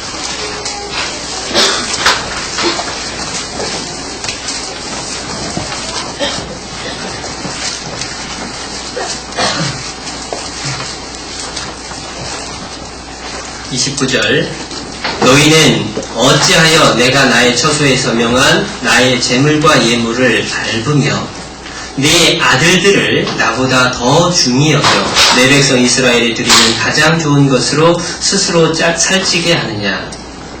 아들들을 하나님보다 더 중히 여길 때, 다른 말로 하면 자식이 우상이 됐다는 얘기입니다. 자식이 우상이 되면 하나님 앞에 버림받습니다. 무절제한 사랑이라고 하는 것은 자식이 최고라고 생각하는 것, 자식이 가장 중요하다라고 생각하는 것. 가정의 중심은 부부인데도 불구하고 가정의 중심을 자녀에게 둘 때에 중심이 잘못된 데에 놓여있기 때문에 그 교육도 틀어지게 된 겁니다. 중심에 하나님이 있어야 되고 중심에 부부의 사이가 있어야 돼요. 관계가 있어야 됩니다. 그럴 때에 자녀가 올바로 자랄 수 있어요.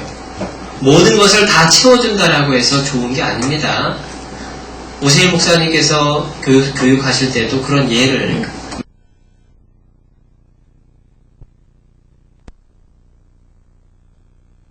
불려봤습니다. 아이가 옆에서 뉘우치기는커녕 씩씩댑니다. 뭐라고 하느냐? 그러게 내가 오토바이 사달라고 했잖아. 오히려 큰 소리 치는 거예요.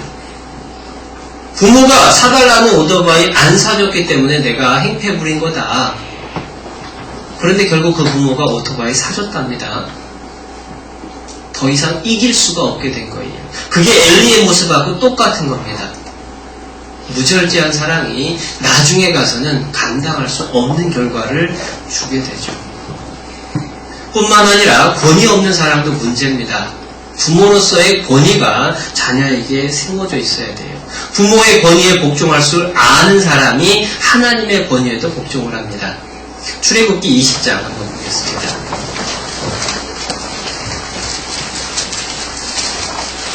출애굽기 20장 12절입니다.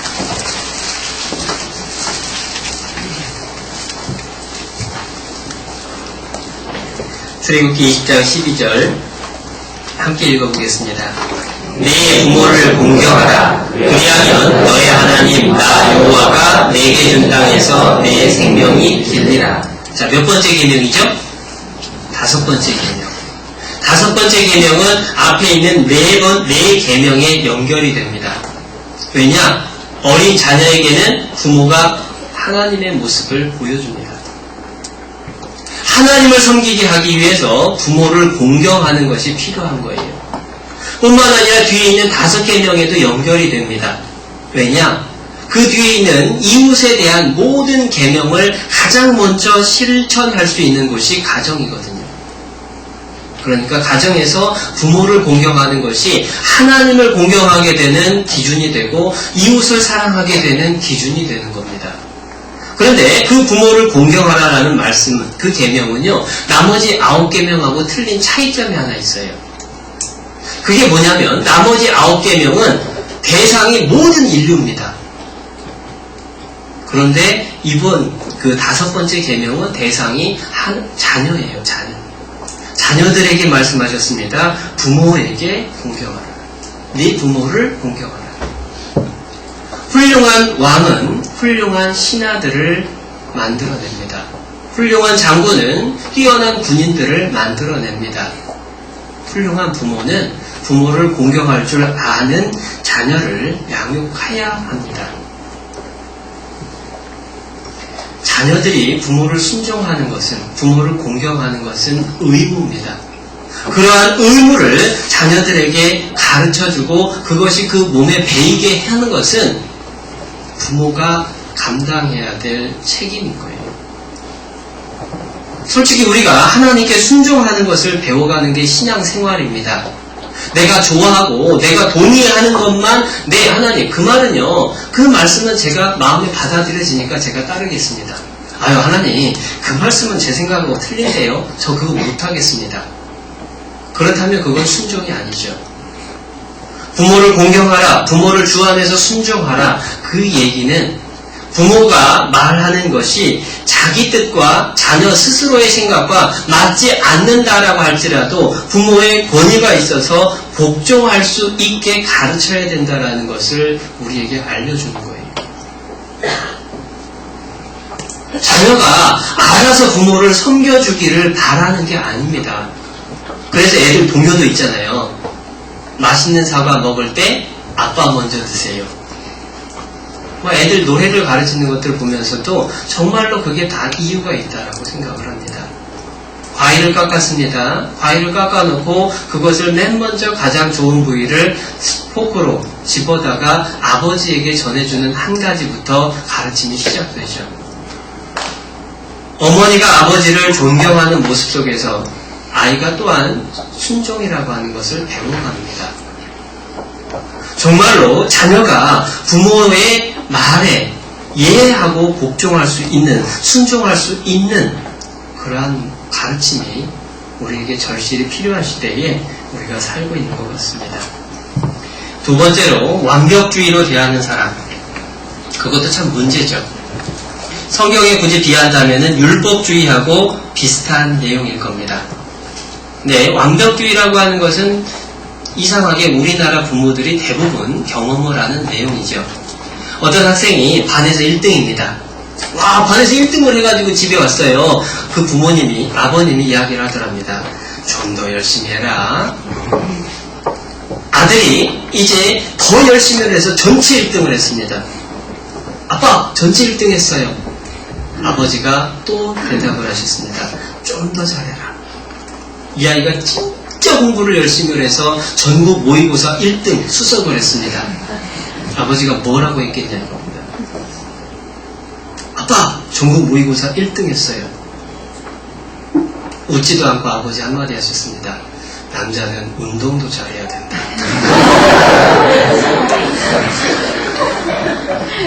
너무하죠. 그런데 이게 극단적인 예입니다. 그런데 한번 이 상황은 우리 극단적인 예가 아닐까 한번 생각해보죠. 아이가 50점짜리 받아쓰기 시험지를 받아가지고 왔습니다. 뭐라고 하시겠습니까? 발칵 뒤집히죠. 너 받아쓰기 똑바로 하라고 몇 번을 말했냐. 그거부터 시작해서 너 지금 당장부터 갖고 와 해가지고 그걸 다시 100번을 쓰게 한다든지 별소리가 다 나올 수밖에 없는 그 상황에서 한 아버지가 이렇게 얘기를 했더랍니다. 시험지를 들이밀면서 엄마가 얘 좀 보라고, 당신이 감싸보더니까 애가 영혼정이라고 막 또 화를 내니까 아버지가 시험지 갖고 와보라고 시험지를 딱 보더니 한마디 합니다. 어이구, 맞은 글씨가 훨씬 많구만. 50점이지만 글자 수 틀린 거 생각해보니까 5개밖에 안 틀린 거예요. 맞은 글씨는 수십 자가 되죠. 한 글자 틀려서 틀린 겁니다. 그런데 우리 눈에는 틀린 글자만 보여요. 하얀 종이에 점을 찍어놓고 물어봤다고 하잖아요. 뭐가 보입니까? 예, 점이 보이는데요. 그런데 그 주변에 하얀 종이는 보인다는 말을 한 사람이 없더라는 얘기를 합니다. 우리는 아이가 잘한 것은 당연한 거고 잘못한 것만 고쳐주려고 하죠. 이유가 있습니다. 유교적인 사상에 우리가 훅 젖어 있어서 아이가 교만할까봐, 칭찬해주면 교만할까봐. 그래서 아이가 잘한 것은 당연한 거고 잘못한 것만 고쳐주느라고 노력을 하죠. 그런데 한번 생각을 해보세요. 어머님들 많이 계시니까 어머님들이 모처럼 만에 남편 들어오기 전에 열심히 요리를 했습니다. 어떤 분이 그런 그 이야기를 소개를 하는데요. 자기가 남편을 위해서 퇴근하기 전에 열심히 요리를 해서 만두를 빚었습니다. 육수를 직접 끓이고, 그리고 만두 속을 직접 다지고, 만두 반죽을 해가지고, 껍질을 만들고 해서 만두를 끓이고, 거기에다가 고명을 얹고 해서 따뜻하게 남편 도착할 시간에 맞춰가지고 탁 올려놓고, 남편 도착하자마자 많이 피곤하시죠? 와서 한번 드세요. 만두국 끓였어요. 감탄하는 남편의 모습을 상상을 하면서 식탁으로 안내를 했습니다. 손 씻고 앉은 남편이 수저를 들고 한 수저 먹었습니다. 기다리죠. 무슨 반응이 나올까? 여보, 맛이 어때요? 남편이 딱 한마디 했답니다. 계란지단이 빠졌네? 여러분이 그 아내라면 그 남편 어떻게 하실까요? 다시는 만두국 없습니다. 먹기 싫으면 반둬 하면서 뺏고 싶겠죠. 내가 당하면 속상한 일이에요. 그런데 내 아이에게 우리는 똑같이 하잖아요. 우리가 대화를 할 때에도 똑같은 얘기를 어른들에게 하느냐, 그때 어른이라면 어떤 반응이 보일까? 그 생각해보고 아이한테 이 말을 해도 될까 안 될까 생각해보면 금방 확인이 됩니다. 내가 아이에게 대하는 행동을 내가 당했다면, 어른에게 했다면 무슨 반응을 보일까? 그 생각해보면요, 우리가 해야 될지 안 해야 될지 분명하게 알 수가 있어요. 아이가 50점을 맞아왔다면 그 아이에게 물론 공부를 더 열심히 하게 격려하는 것은 필요합니다. 그런데 그 아이에게 잘못된 것만 지적하기보다는 어떤 글씨가 틀렸는지, 이 글씨가 어려웠었니? 그 글씨가 어떻게 쓰는 것인지 확인해보자. 다음번에는 더 잘하게 우리가 해보자. 그래서 아이가 60점을 맞아오면 아, 정말로 너도 노력을 하니까 좀 더 잘할 수 있구나. 아이에게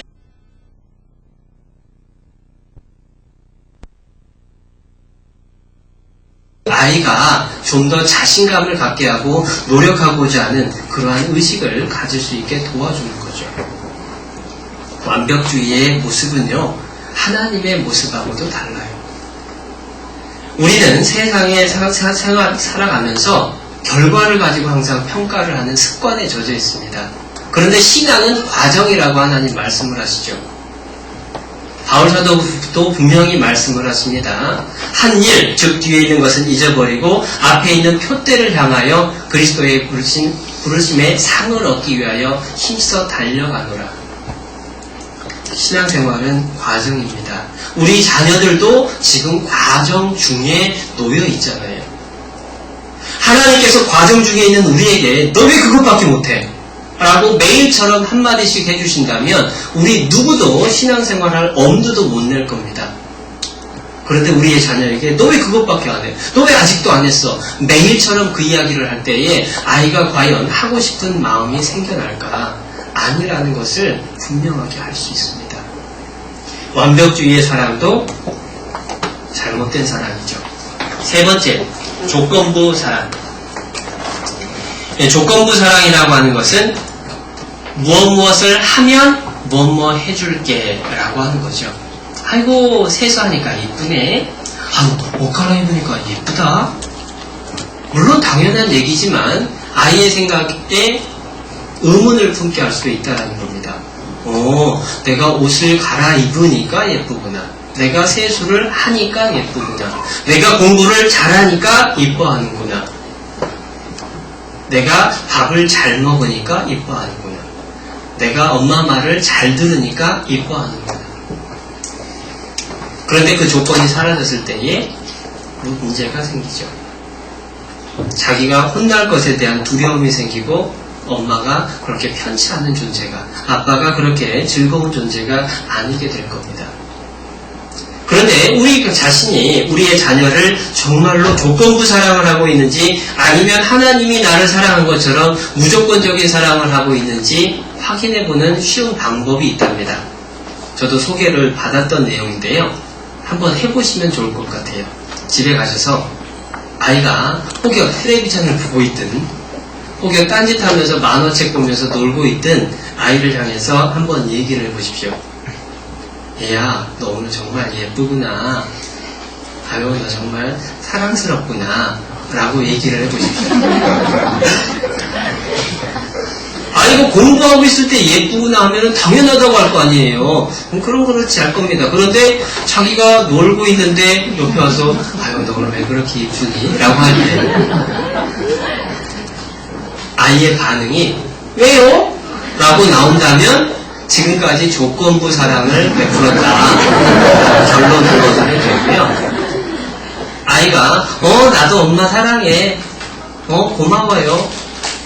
아이의 반응이 그렇게 나타난다면 평소에도 아이 자체를 내가 인정해 줬구나 라고 생각을 하시면 돼요. 그런데 벌써 다 상상이 가시죠? 참 이상한 건요, 거꾸로 우리가 한번 생각을 해보세요. 아내가 남편한테 여보 사랑해, 남편이 아내에게 여보 사랑해 라고 얘기를 했습니다. 반응이 어떻게 나오겠습니까?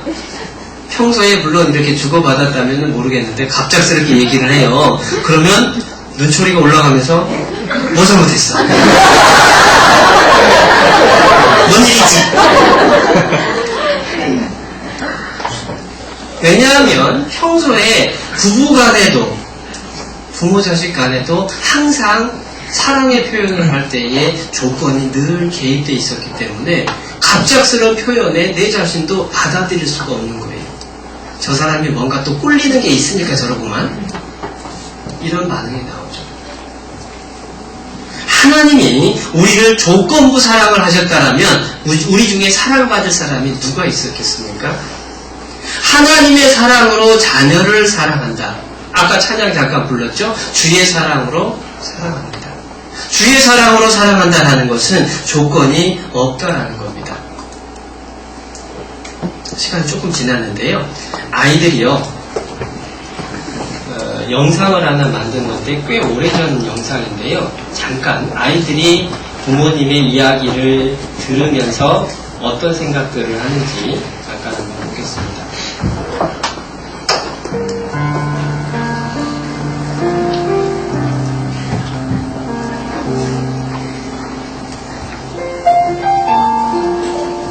넌 누굴 닮아서 공부를 그렇게 못하니? 공부 좀 해라. 나 때려쳐. 문제집 좀 풀어라. 누굴 닮아서 이 모양이니? 너 같은 자식 들이면 너 버려서 한국에서 남준이 짧은 애 학원비가 얼마나 들어갔지 않아? 빨리 나 언니 담배 내봐라. 동생 밥만 타면 엄마 우유 먹을 걸 주니. 너가 맛있나? 언니가 우유 엄마랑 똑같아. 아이가 화분을 깼습니다.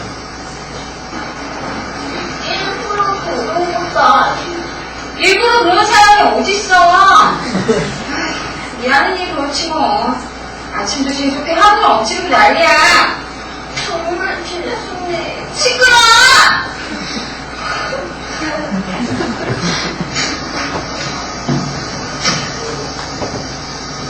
엄마 너무 심한 거 아니에요? 이준이가 해서 그런 것도 아닌데.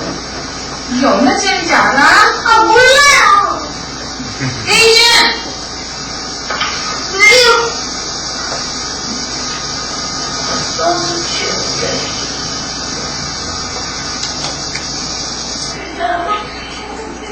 민정아, 가방 잘 챙겼어? 숙제는 잘했고? 응? 어렸을 때는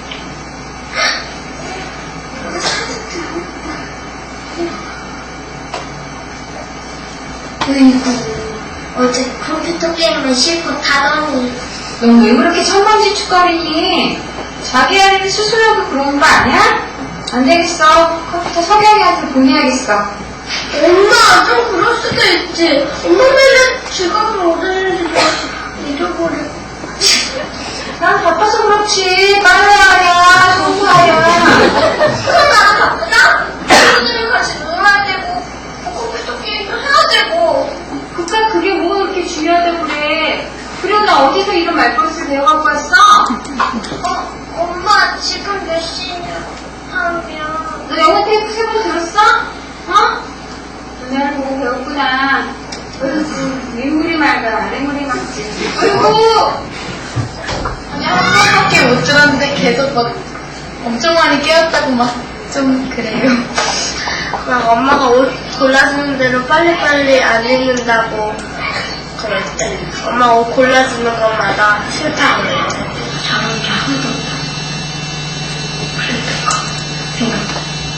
언제 네? 언제 아침에 졸려갖고 나한테 짜증나는데 갖고 막 엄마 생각이 좀 고집이 좀 세신 분이니까 그니까 너무 엄마 생각만 고집하시죠. 예를 들면 제 얘기는 안 들어보시고 그래서 엄마 생각은 하는데 내가 이렇게 했다 진짜 저는 말에 틈이 없는 거예요. 말할 수가 없어요. 근데 평소에 그냥 치고치고 다니는 거 아니야? 그러면은 엄마가 엄마는 일단 머릿속에 할 말이 다 정해놓고 있는 거야. 내가 어떤 말을 하면 그때는 어떤 말을 해야 되는지 제가 그냥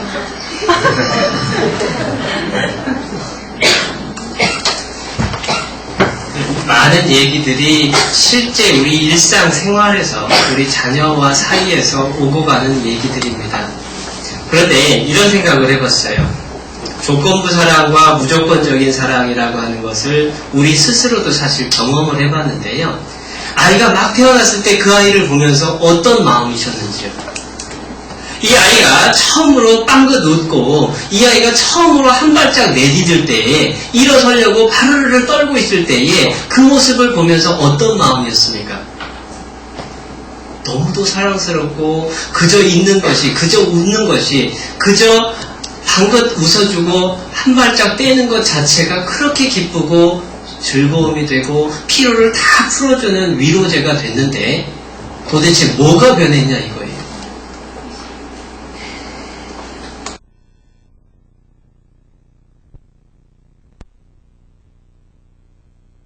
그래서 도대체 변한 게 뭘까요? 아이가 이제 컸기 때문에 죄성이 툭툭 튀어나와서일까요? 혹여 내 속에 아이 자체, 존재 자체의 기쁨보다는 아이에 대한 내 자신의 욕심이 너무 커져 있기 때문에 그것이 채워지지 않는 데서 나오는 불만이 쌓인 것 아닐까. 조건부 사랑과 그렇지 않은 사랑에 대해서 생각해 볼 수 있는 교훈이라고 생각을 합니다. 반대로 물론 올바른 사랑에 대해서도 생각을 해봐야 될 겁니다. 그런데 올바른 사랑은 쉽죠. 잘못된 사랑 거꾸로 하면 금방입니다. 그래서 절제되고 권위가 있는 사랑, 그리고 무조건적인 사랑 뿐만 아니라 정말로 완벽주의가 아니라 자녀를 있는 그대로 인정해주고 격려해줄 수 있는 사랑, 그러한 모습들이 올바른 사랑의 모습이다라고 생각을 할 수 있을 겁니다. 제가 철학 시간에 들었던 이야기가 떠올라요. 좋아한다와 사랑한다의 차이에 대해서 강의를 들었습니다. 좋아한다와 사랑한다라고 하는 그것을 가지고 거의 2시간 이상을 배웠던 기억이 납니다. 그런데 그 많은 기준에 있어서 한 가지 기준이 뭐냐면 좋아한다와 사랑한다를 나누는 기준은 조건이 있느냐 없느냐라고 한다. 거기에 있다는 겁니다. 좋아한다라는 것에는 조건이 있습니다. 네가 이렇게 하니까 좋아해. 조건이 있어서 좋아했습니다. 그러면 그 조건이 바뀌면 싫어할 수 있는 거예요. 그게 좋아하는 겁니다.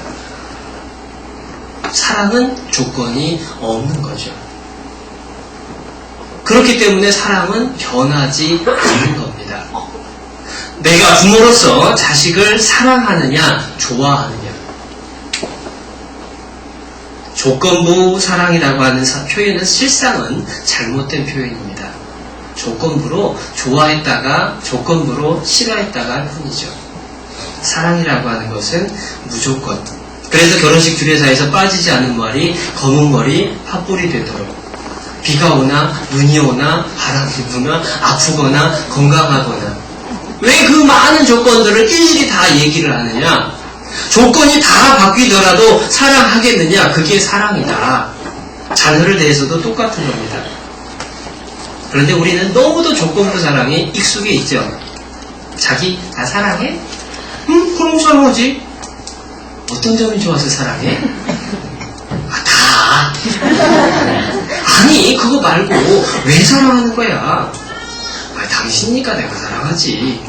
그런데 마음에 채워지질 않나 봐요. 여전히 무언가 그 조건을 찾고 확인하고 싶어 합니다. 그러면 그 조건이 바뀌면 사랑도 바뀐다는 걸까요? 그럴 수 없다라는 겁니다. 사랑은 변하지 않는 것이고 조건이 없는 거죠. 뿐만 아니라 올바른 사랑의 한 가지 우리가 마지막으로 기억할 건 표현하지 않으면 그 사랑은 사랑이 아니다. 종은 울리지 않으면 더 이상 종이 아니고 사랑은 표현하지 않으면 더 이상 사랑이 아니다. 부부간에도 그렇고요. 자녀에게도 그렇습니다. 자녀를 보고 하루 중에 몇 번 웃으십니까? 아침에 일어나면서부터 저녁에 잠들 때까지 내 아이를 보면서 내가 웃어주는 시간하고 찡그리고 짜증내는 시간하고 한번 세보세요. 일부러라도 웃어주십시오. 일부러라도 말해주십시오. 말하는 게 쑥스럽다면 문자라도 보내주시고 할 수만 있다면 스킨십을 가져서 안아주고 다독여주고 단 둘만의 시간을 가져보려고 노력을 하고 마지막 성경 한 군데만 찾아보고 마치겠습니다. 스바냐 3장입니다. 스바냐 3장 17절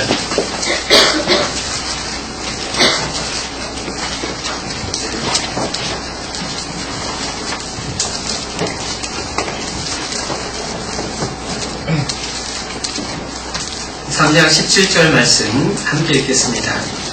너의 하나님 여호와가 너의 가운데 계시니 그는 구원을 베푸실 전능자시라.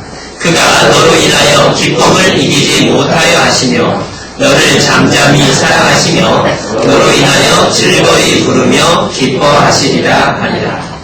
찬송도 있는데요. 이 말씀이 위로가 되면서도 참 의문이기도 합니다. 하나님이 뭐가 이쁘다고 나로 인해서 기쁨을 이기지 못한다라고 하실까? 내가 뭐 잘났다고 우리를 향해서 나를 향해서 내가 너를 보면서 너무너무 기뻐서 내가 그 기쁨을 감당을 못하겠다 그런 표현을 하셨을까? 하나님은 더더군다나 내 속속들이를 다 아시는 분인데 그분이 내 속을 다 들여다보시면서도 너로 인해서 기쁨을 이기지 못하여 하시며 잠잠히 사랑하시며 너로 인하여 즐거이 부르며 기뻐하신다라고 말씀을 하셨을까? 그건요, 나를 위해서입니다. 사랑받고 있는 내 자신의 행복, 내 자신의 자신감과 기쁨을 위해서 하나님이 약속해 주신 거예요. 자녀를 향해서요, 사랑한다. 엄마는 너를 자랑스럽게 생각한다. 아빠는 네가 있어서 든든하다. 고맙다. 라고 이야기해 보십시오. 자녀가 그 이야기를 듣고 사랑받고 있는 그 아이가 이 세상에서 벗어나고 딴 길로 가고 또는 대들면서 어긋난 행동을 보이지는 않을 겁니다. 우리가 조상을 위해서 할 수 있는 일은 더 이상 없습니다. 그러나 우리가 자손을 위해서 할 수 있는 일은 있죠. 우리가 조상을 섬기기 위해서 노력하지는 않습니다. 그러나 자녀를 위해서는 정말로 깨어있어서 노력해야 될 일들이 많습니다. 이제 자녀교육 세미나 이 시간이요. 성경적 부모교실이라고 하는 책을 기준으로 해서 제목을 따와가지고 그 기준을 참고로 하고 많은 책들과 성경의 내용들 속에서 정리를 해서 쭉 과정을 밟아 나가려 합니다. 그래서 내일은 훈계에 대해서, 그 다음에는 자녀들의 특성에 대해서, 또 그 다음에는 대화법에 대해서 쭉 이어지게 될 겁니다. 그래서 어떻게 시작할까라는 제목 우리가 가졌었는데요. 정말로 자녀 교육의 기본 마음 자세에 대해서 우리가 세 가지, 총 9가지 찾아봤는데 기억할 수 있었으면 하는 바람을 가져봅니다. 기도하시겠습니다. 사랑과 은혜가 많으신 하나님 아버지 감사합니다. 우리를 사랑하셔서 우리에게 하나님의 귀하신 자녀들을 맡겨주셨습니다. 저희는 부모로서 부족한 것이 너무도 많기에 하나님의 도우심과 하나님의 사랑과 지혜만을 간구합니다. 저희에게 하나님의 크신 사랑으로 채워주셔서 하나님의 자녀를 하나님의 자녀답게 양육할 수 있도록 지혜를 주시옵소서. 하나님이 보시는 것처럼 우리의 자녀를 볼 수 있는 눈을 주시고 우리의 자녀가 하나님의 보시는 눈으로 스스로를 기억할 수 있도록 축복하여 주시옵소서. 자녀를 양육하면서 조심해야 될 점, 올바른 사랑과 그릇된 사랑의 모습을 보면서 교훈을 받습니다. 참으로 우리의 모습 속에 부족하고 잘못된 부분은 고쳐주시고 우리의 모습 속에 하나님의 기뻐하는 모습이 지식이 아니라 삶으로 열매 맺을 수 있도록 도와주시기를 간구드립니다. 이 시간을 통해서 더욱 우리의 자녀를 통해서 간절히 주님께 기도합니다. 그들의 영혼을 지키시고 이 죄악된 세상에서 하나님의 빛과 소금으로 귀하게 사용하여 주시옵소서. 우리를 사랑하시는 예수님의 이름으로 기도드렸습니다. 아멘.